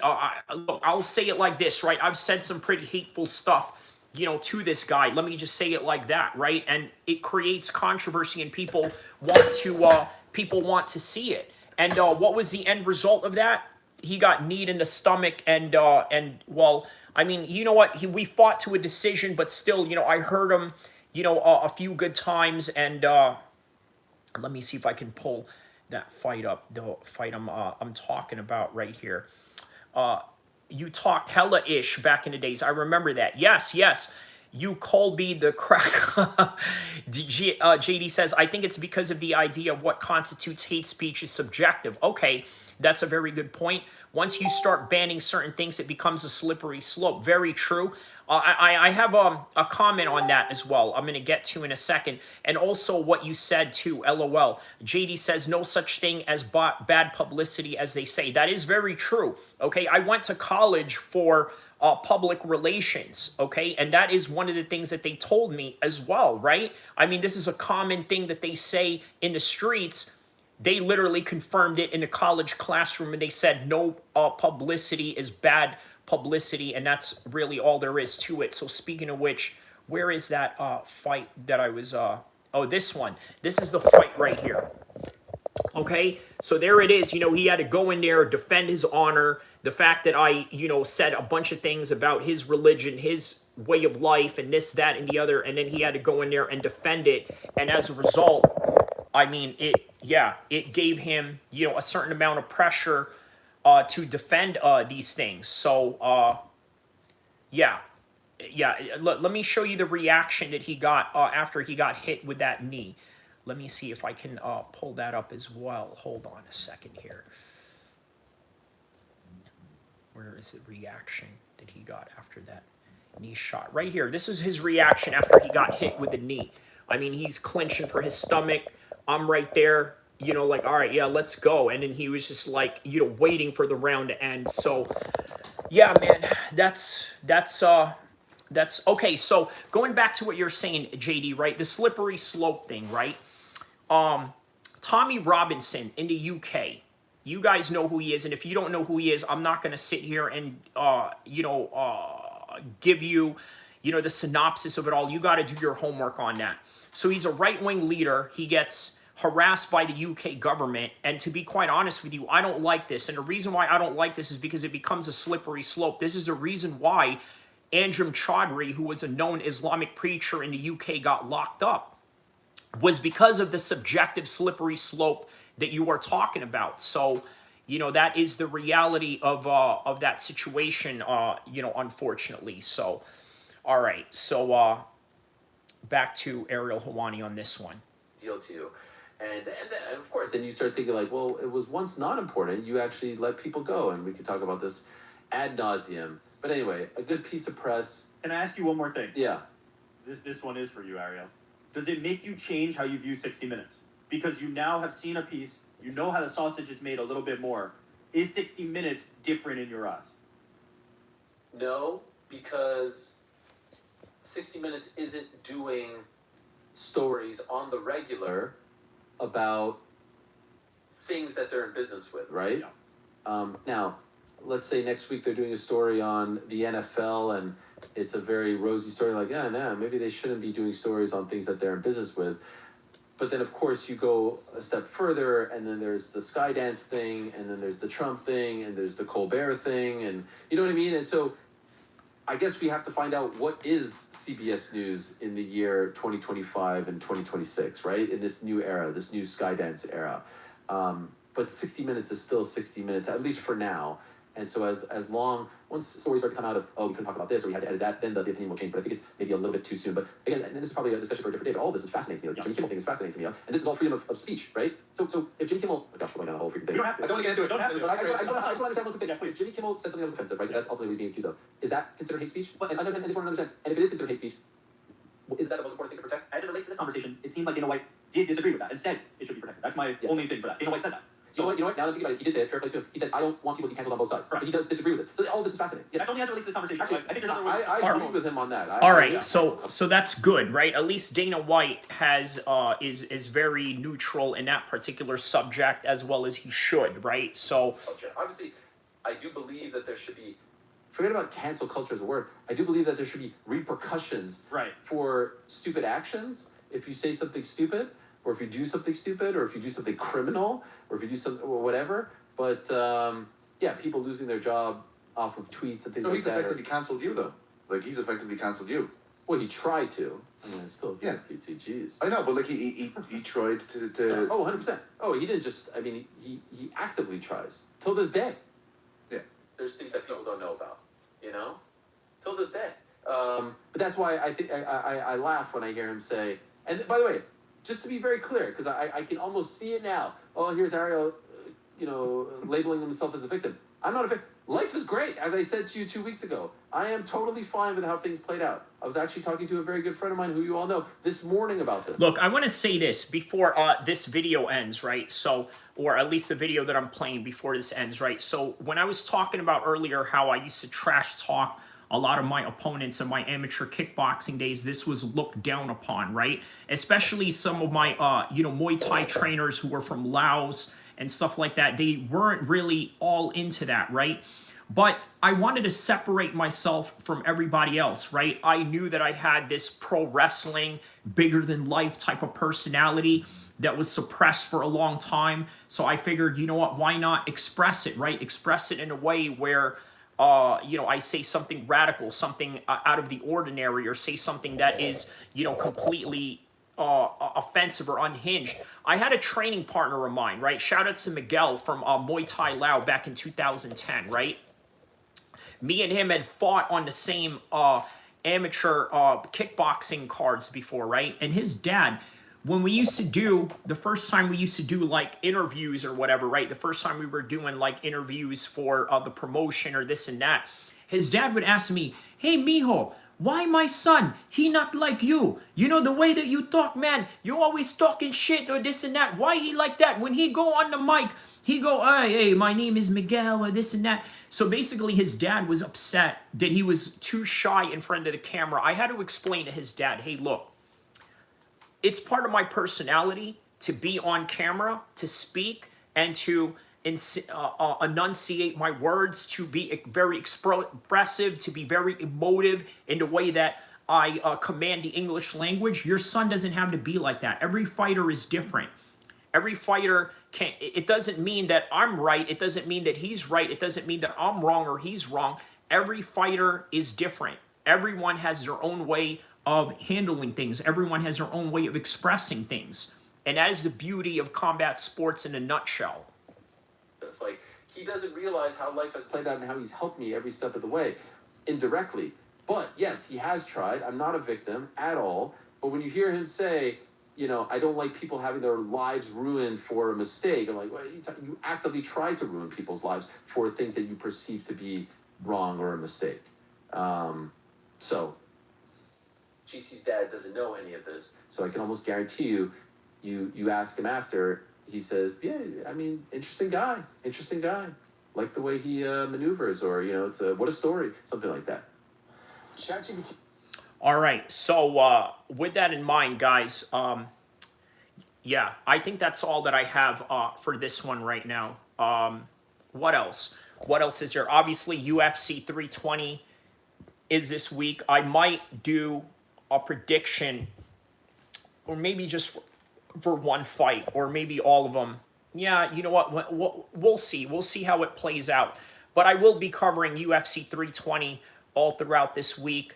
What else? What else do we need to do here? Yeah, Yeah, I think that's about it. I think we had talked about everything that we wanted to talk about. Let me just play a few excerpts, or just for a brief moment of time, this Max Kellerman interview that Dana White had done yesterday. So, with Max Kellerman, this should be interesting. Earlier today, Paramount announced a landmark media rights deal with ZUFFA Boxing, and I'm joined now by the CEO and president of the UFC, Dana White, who just made a big splash in the boxing world. Dana, be so kind. Just tell the people what it's all about. Big picture it for us. Yeah, so right now my plan is to get in and you know, I always talk about USA's Tuesday nights. I was a big fights. I was a big fan, and a lot of the things that I did in growing the UFC, the sport and the brand, all the things I liked about boxing and all the things I didn't like about boxing.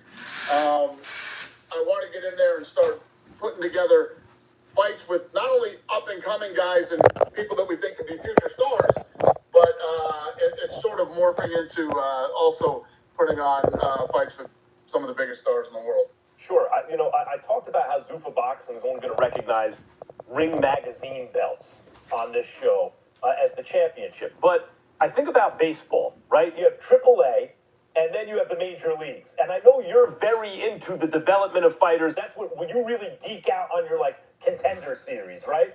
So while I love the fact that you're not recognizing the sanctioning bodies, just the Ring Magazine belt, as the world championship. But, like, in AAA, you do have a national championship, right? And then it's not the World Series, but is there going to be a ZUFFA belt where, like, the winner of the ZUFFA belt has a springboard into like Riyadh season and a championship fight, a Ring Magazine fight?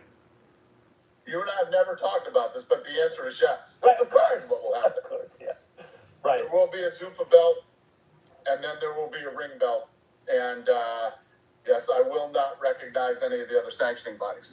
So Dana, when we were kids, right? If you turned on ESPN or USA Today later on, you saw guys fighting really excellent fights and creating new fans, and there were belts, kind of local belts that were springboards to bigger things. Is that what inspired you to think about a ZUFFA belt maybe as a springboard, or is that more based on the UFC model? Docs, tabs, and files align. Put marketing's campaign into one design.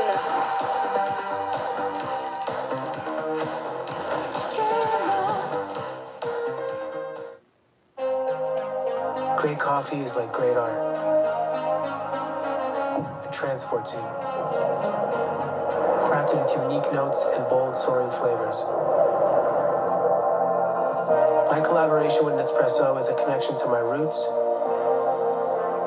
to my mother, Samra. Experience a taste that moves you. Nespresso and Samra Origins. Yeah, based on the UFC model, which possibly could have been based off what you were talking about earlier. You know, when I was younger and thinking about how I wanted to do this. And yeah, I mean, a lot of people, you know, I've seen a lot of talk about, oh, he's talking about doing this and that, it'll never work. Well, we'll find out in the next couple of years. You know, I'm one of those guys that I'm going to put my head down for the next couple of years and grind and do. I'm not worried about what everybody else is doing. You know, you got Eddie Hearn going, I want to compete with him, I want to do this and that.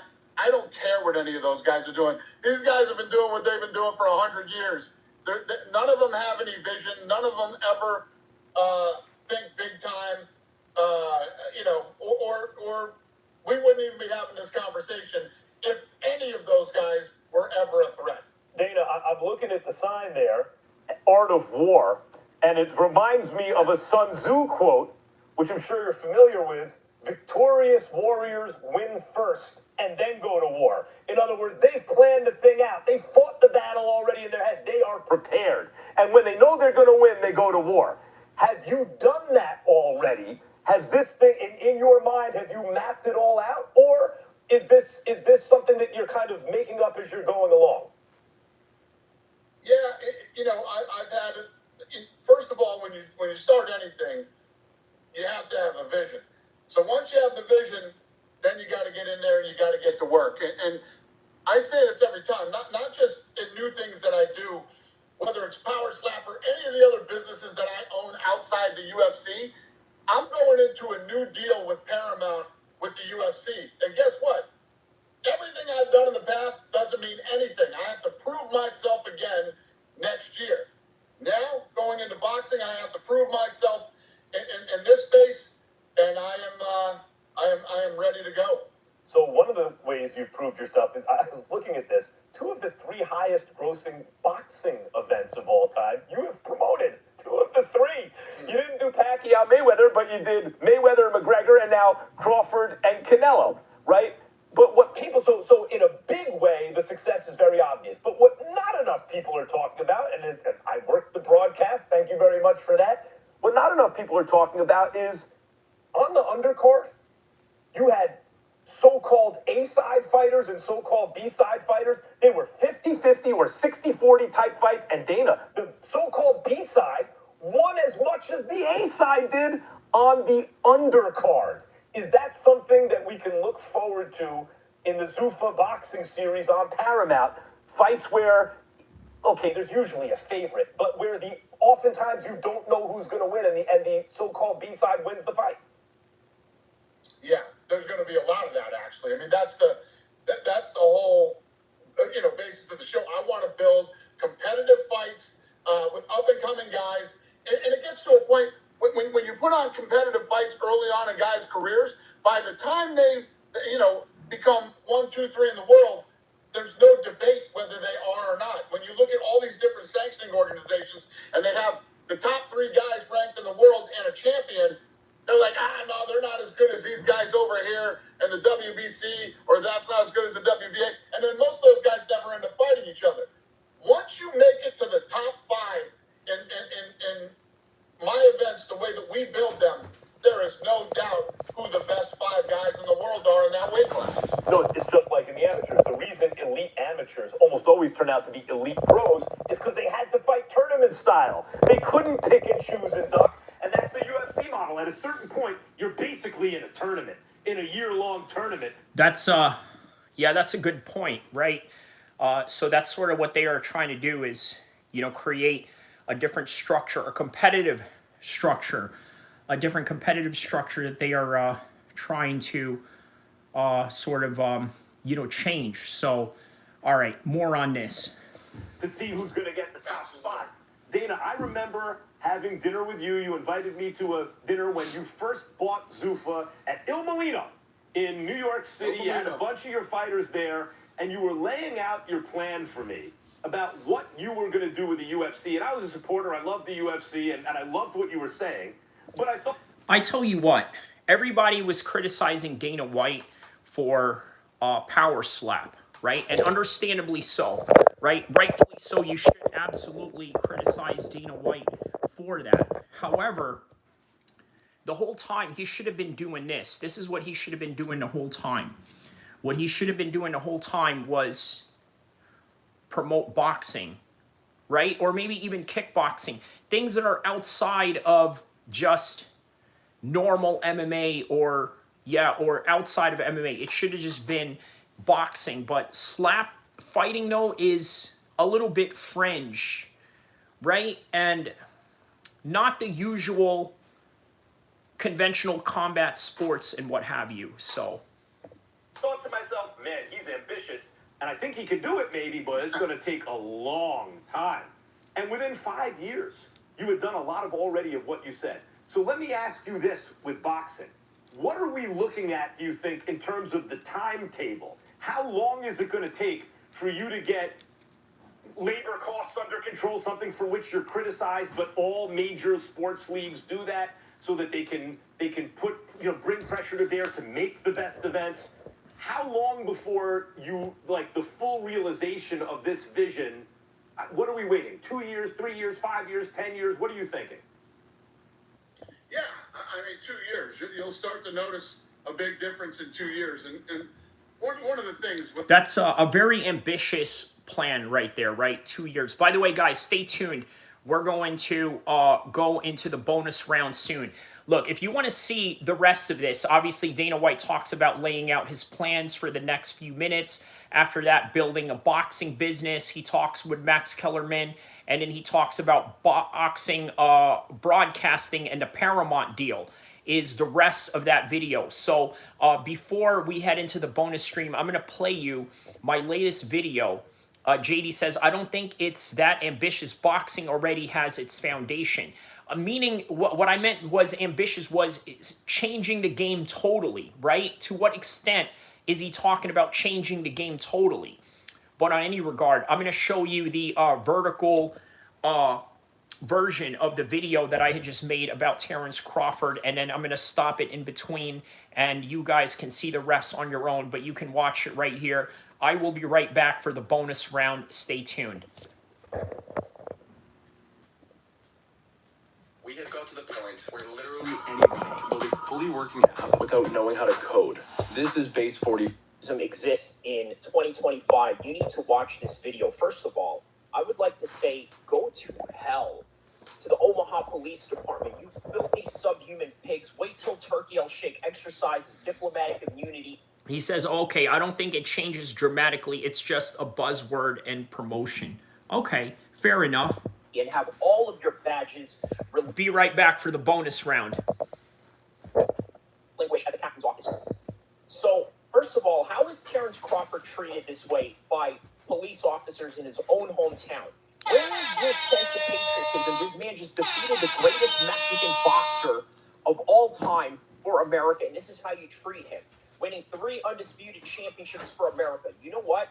Khamzat would never be treated like this in Russia, yet Khamzat, being a Muslim, makes him a minority in his own country, just like Crawford. And it is for the same reason why Roy Jones accepted Russian citizenship. I gotta be honest with you, I am ashamed of this country and how we treat our fighting men. While non-Americans are dominant in the world of MMA and boxing, Terence Crawford should be treated as a bigger national treasure than Charlie Kirk. And with that in mind, let's get to this video right here.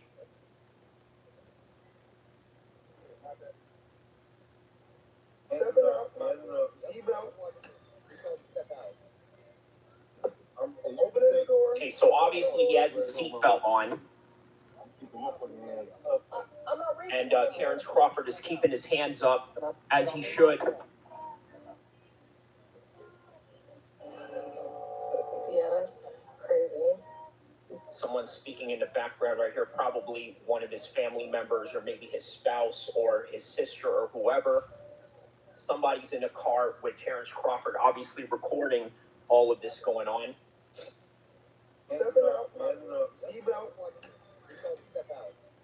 Okay, so at this point, this is pretty much a repeat at this point, so I'm just going to make a commentary right here in the meantime, okay? So obviously, from the alleged information out there on the news is that they are saying that this man had pulled out a gun on him, the police officer. Let's find out who the exact police officer is who pulled a gun on him.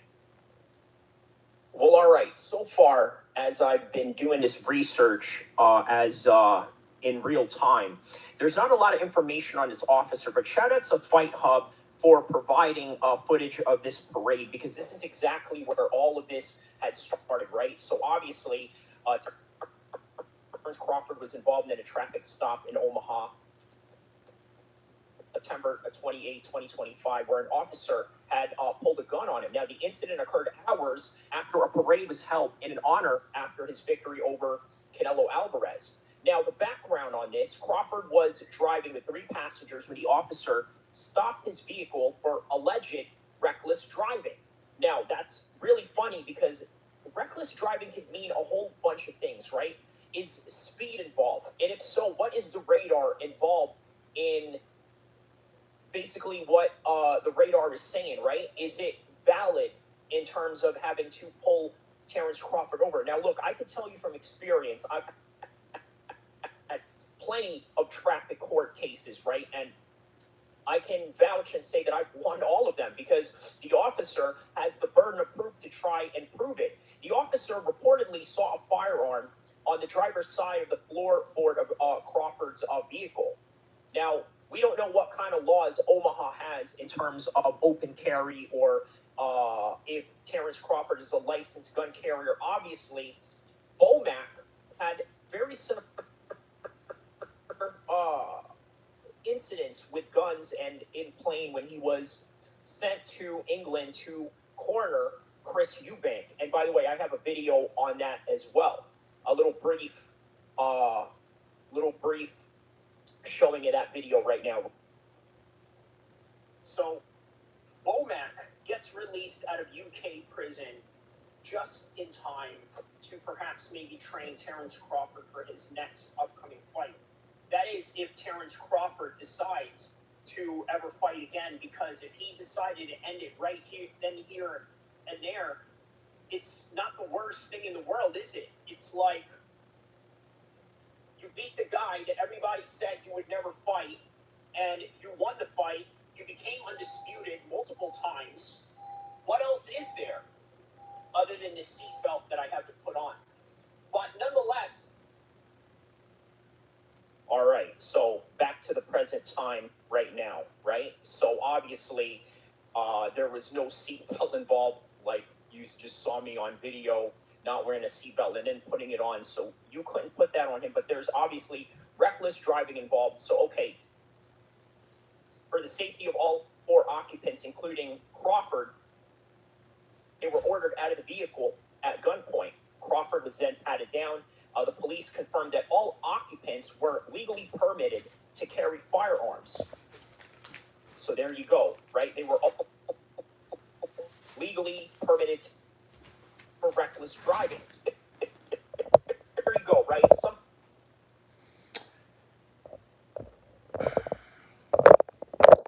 All right, guys. This is what's great about doing this on what do you call it? This is what's great about doing this on my phone, is that I could take the show with me. So I'm going to be going on the road right now. I'm going to continue the show. I'm going to go into the bonus round, and we're going to read some chats. We're going to chat and talk about just, random things, and we'll go from there. Okay? So, all right. Bear with me in just a couple of minutes. We will start the bonus round, okay? We will continue the stream. The stream is still continuing, so stay tuned for the bonus round. Be right back in 60 seconds or less.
All right.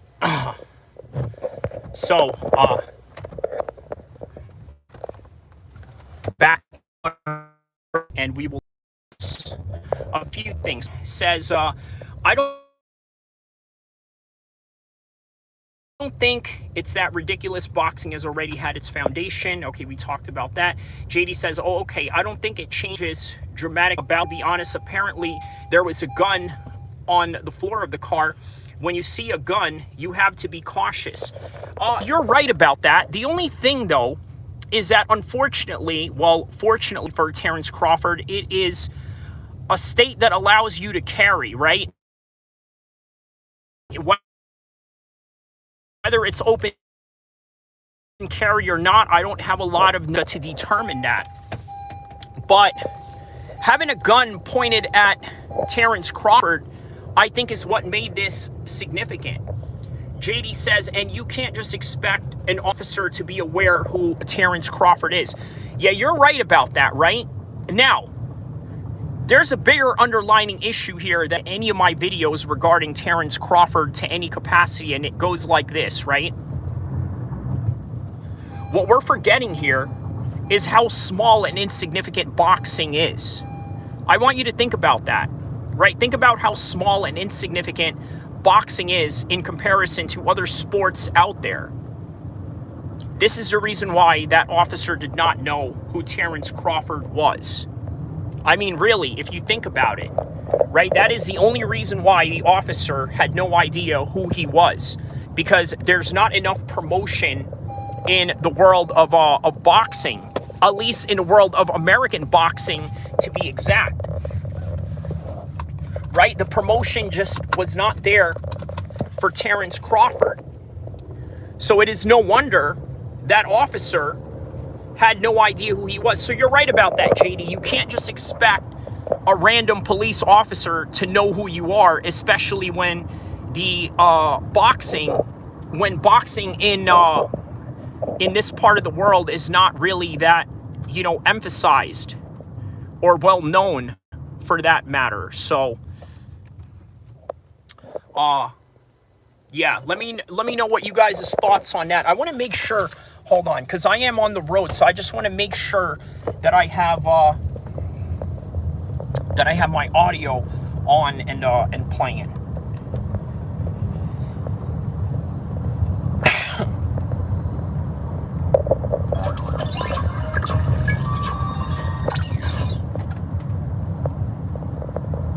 Okay, I just want to make sure for a second that I have my audio on and playing. Don't mind the dead airwaves for a second, so just want to make sure that I have this on. Okay, there we go. Let's see here. West women drivers with women preferences. Coming soon. Uber. When Donald Trump and Texas Republicans don't fight, oh, look at this. I got okay, we can hear you, man. Okay, good. Behind our backs. Prop 50 gives voters the power and offers all. Okay, good. Just making sure. All right, so we can hear you, man. Okay, yeah.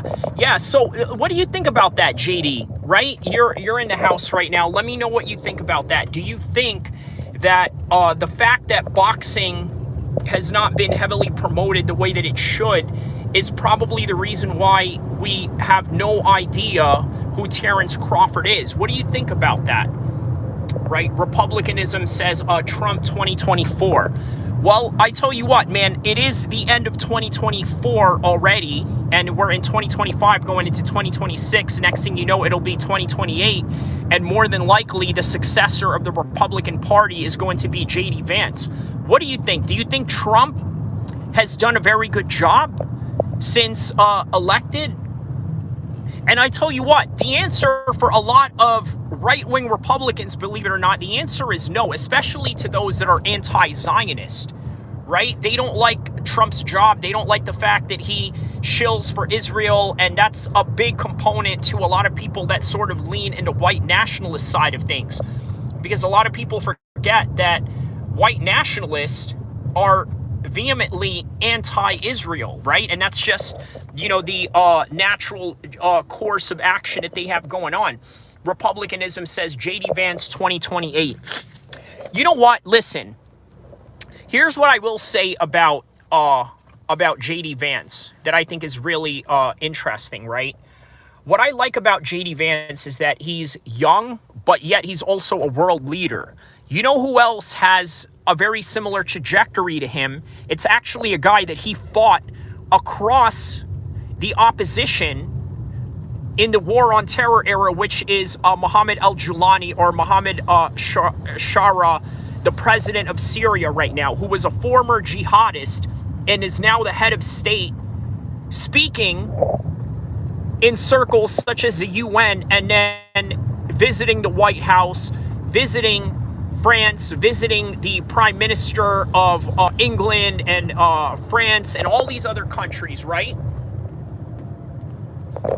Let's see here. JD says, I agree, boxing promotion is trash, but some people will just never be exposed to boxing promotions just as a result of their lifestyle and interest. Okay, so that is in reference to the police officer not knowing who Terence Crawford was. Okay, so that's an interesting assessment. Republicanism says no, Trump has done it right. Well, look, man, everything though, do you think that Trump did everything right? Think about this, right? Did he do everything right? Because he promised less taxes. As a Californian, we still pay a lot of taxes, especially if you are put in a certain bracket. So what did he really change, right? Did he change taxes everywhere else in the United States? Did he change federal taxes? Did he do anything for student loan forgiveness? No, he didn't, because he wants to keep the country dumb and thinks that, you know, higher education is not needed for everybody else. Look, here's something controversial to say, right? I think Trump, honestly, dumbed down white America simply because of his anti-college stance.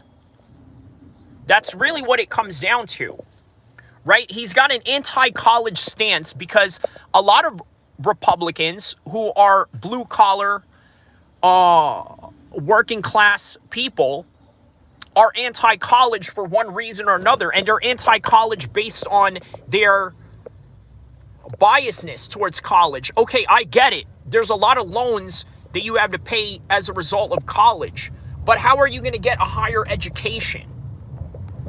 You see what I'm saying? In other countries, they don't require you to pay this much money to be educated, and I'm surprised that, you know, many Americans don't go overseas to study. But then again, if you go to a country where college is free, you got to wonder how much of that college degree is worth it in the job field markets of the United States.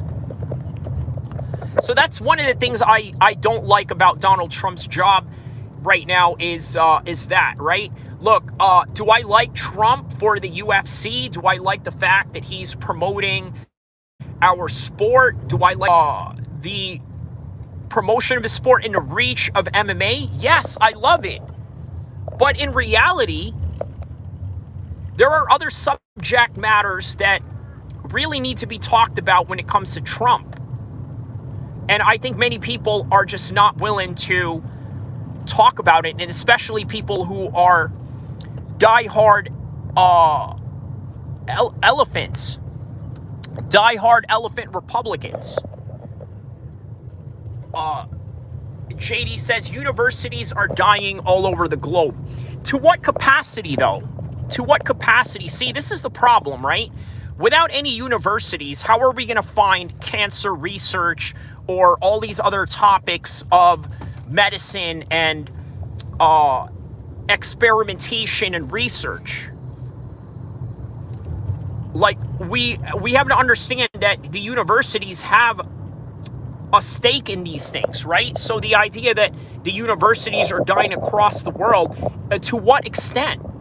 Because from what it seems like, if you come from a background, a working class background, you're going to feel like that's the reality of things, right? Because you can't go to college simply because maybe you can't afford it, or maybe because it's just not in your career plan. Maybe you're trying to go into being an electrician and maybe you don't need college for that. Maybe you're trying to go into apprenticeship and you don't need college for that. So therefore, your worldview is going to be skewed. But what about people who have the type of money that could send their kids to Ivy League schools?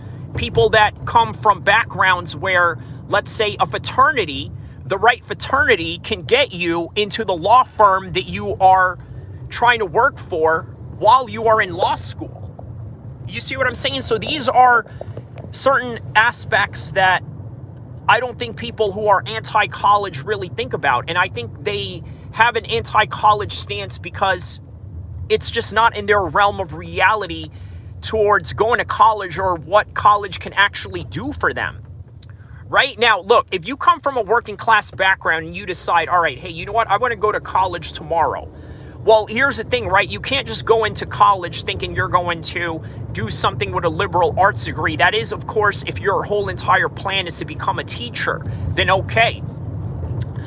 But there are other aspects that are needed when it comes to college. For example, if you want to be an officer in the military, you have to go to college. You want to know why? Because college teaches you organizational skills. It also teaches you leadership, because there's a difference between high school and college, right? In college, they teach you to be leaders, or they teach you to be employees that are succeeding to become leaders in the future days ahead, right? That's the reality of college. It teaches you all these things. JD says that's why they're dying, because most of the stuff you just described was basically nepotism. Yes, okay, yes and no. Let me explain why I say yes and no, right?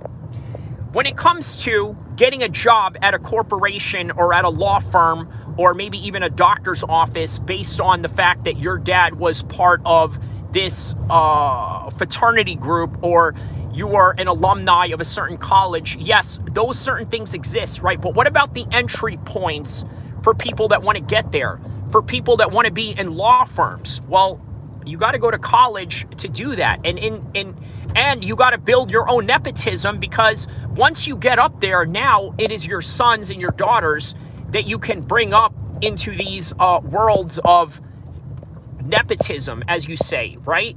Give them the best chance possible. Look, what's weird about people who are anti-nepotism, and I sort of get it, right? Like, don't give positions to people that don't deserve it. Like, for example, the Triple H really deserved to become the chief content creator of the WWE based on the fact that he married Stephanie McMahon, right? That's sort of the debate that Bret the Hitman Hart is spewing nowadays, right? And he's sort of right in a way.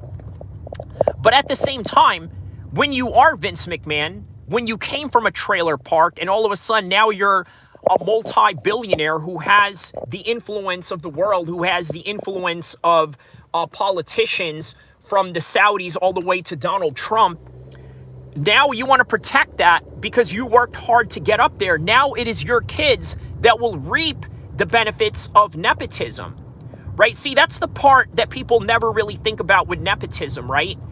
First, you got to get up there, but once you get up there, what do you do with it? How do you maintain it? Well, you maintain it by putting your kids in that same position. And it is up to them, and is also up to you to raise them to be able to handle this position and to also have the right proper leadership training to continue the legacy that you have going on. Okay, JD says, I am working class. I went to college. I wish I went to the university, but to study what I wanted to wouldn't make me wealthy, so I just work now. Okay, I got it. Okay, so, okay, I'll emphasize on that in a second. He says, I'm not anti-nepotism either. I just think that's why a lot of working class people hold the anti-university opinion. Okay, fair point. Yes, that is a very good point right there. Okay, so going back to what you were saying, right?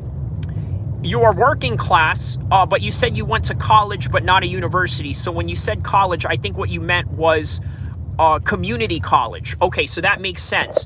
And then you also said that, but to study what I wanted wouldn't make me money. So, in other words, you wanted to study, let's say, philosophy, right? This is a big thing that a lot of people harp on, is that when it comes to philosophy, there's really not much that you can get out of that. You can't get anything out of philosophy in terms of a job, unless, of course, you are just regurgitating what you are learning and then going into teaching and then teaching that for a career. But here's the thing. You know who was a philosophy major in college? Bruce Lee was a philosophy major. You know who else was a philosophy major in college? Faraz Zahabi, who, by the way, is the trainer of George St. Pierre. So why am I mentioning these people? Well, here's the thing about Bruce Lee and Faraz Zahabi. They made a business out of martial arts. So in other words, what I'm trying to tell you guys is whatever degree that you get in college, you should use it as a way to propel your business, as a way to propel your brand, okay? Now, what did I go to college for? I went to college for public relations. And what I got out of that was networking, okay? What I got out of that was networks amongst professional sports, the Sacramento Kings, different types of fighters that I had already known while I was training with Team Alpha Male or other Sacramento gyms out here. And then on top of that, I met even more people in the fight world due to my college connections from the University of Sac State. By the way, did you know that the university that I graduated from in Sac State now has a combat sports program? Okay, and I'm highly connected to the people that are involved in these programs because it is derived from Uriah Faber, developed by Shaquille O'Neal, and endorsed by the likes of Andre Ward, who, by the way, has a position in Sac State to enhance these programs. They now have a boxing program in Sac State, which, by the way, I always wondered, why is it that other sports, other combat sports, are not represented in college? And lo and behold, they went and solved that problem. So what I'm saying is that, yes, you are right. College is not necessarily for everybody. Not at all. I'm not going to pretend and act like it is for everybody, because it's not. But at the same time, it's very useful if you make it useful. Does that make sense? So in other words, what I'm trying to say is that you're correct, but I'm also correct. And it just depends on who you are and what you want to enforce in your life, or what you want to accomplish in your life. And once again, it sort of goes back to the aspect of individualism, right? Well, all right, for the general part, in what we mentioned about with the working class, they have an anti-college stance on certain things, okay? But that is their own individual right to feel that way. That is their own individual choice to go within that trajectory. But at the same time, it is also your own personal choice in what you want to do with it. Now, if it wasn't for college, I don't think that I would have met the type of people that I know in the world of public relations, let alone the world of sports, mainstream sports, outside of combat sports, and everything else in between, right? So those connections have, well, they've helped me out in some capacity in one form or another. JD says, I went to college for plumbing for an apprenticeship. Okay, that's very useful. I don't know if that's a community college, because we don't have that in the UK. Okay. Oh, okay, so you're in the UK. Got it. Okay. Yes, that's very similar. It's a trade school. It's a trade school. What else did he say here? As I am driving, I'm trying to read this. So I wish there was a combat sports program when I was at school. Yes. So that's the thing with the UK, right? They're not really highly emphasized in combat sports in the college systems. I'm sure there's rugby, there's soccer, there's all these other mainstream sports, cricket, but not necessarily fighting sports, right? JD says, definitely, man, two things can both be true. Something a lot of people seem to forget these days. Yes, because here's the thing about that, right? And again, we're delving into, even more interesting topics at hand, right? Most people want a one-size-fits-all answer, okay? They don't want to understand the complicated nuances of the world. They only want to see the world in black and white, because the easier the choice, the easier it is to control. You understand? That is why we have a two-party system, and the reason why Elon Musk will never succeed in making, quote-unquote, a third party or something ridiculous as that, right? That's never going to happen, because the way America is designed, it is designed as a democratic republic, not a true democracy. So that means there's a certain level of control that the government still has over you that overrides the majority of what people want. Because what they were trying to protect by creating America into a democratic republic is that they do not want mob rule to somehow fester into the political landscape of America. And if you look at the modern MAGA movement today, you would probably tend to think that's, that's antiquatedly the opposite of what it was intended, right? So yeah, you're definitely right about that, man. Two things can be true, but for most people, that is very difficult for them to understand. Look, here's the thing, right? Trump can also be a very good president as much as he can be a very horrible president. Both of those things are true. Why is it that those two matters are true? Let me explain this, right? Trump has to deal with a multitudes of different subjects. You know how you were in school and you had to study 5 different subjects, right? You know how you had to study 5 different subjects? That was a lot. That was a lot to juggle. Now imagine this, right? Trump's daily work, he deals with literally 20 subjects a day, maybe even more, 100. How about this? Maybe 1,000 subjects a day. And there's a lot of things that he doesn't get to because it's a little too late, or maybe he just didn't have time to get into budget issues or get into military issues, or while he was dealing with military issues and defense issues, he had to deal with law enforcement issues, and then he had to try and combine them both, which kind of probably explains the deployment of the National Guard in these troubled cities that we had mentioned. So yeah, man, that's really what it is. It's just a complicated world. Look, so I'm going to end it with this, guys. I'm going to tell you that we live in a very complicated world. There are no black and white answers, and sometimes as an intelligent person, you have to understand that and you have to grasp that. You also have to understand that there are nuances to where both things can be true at the same time, but you have to decipher what is good for you as an individual rather than what is good for the collective.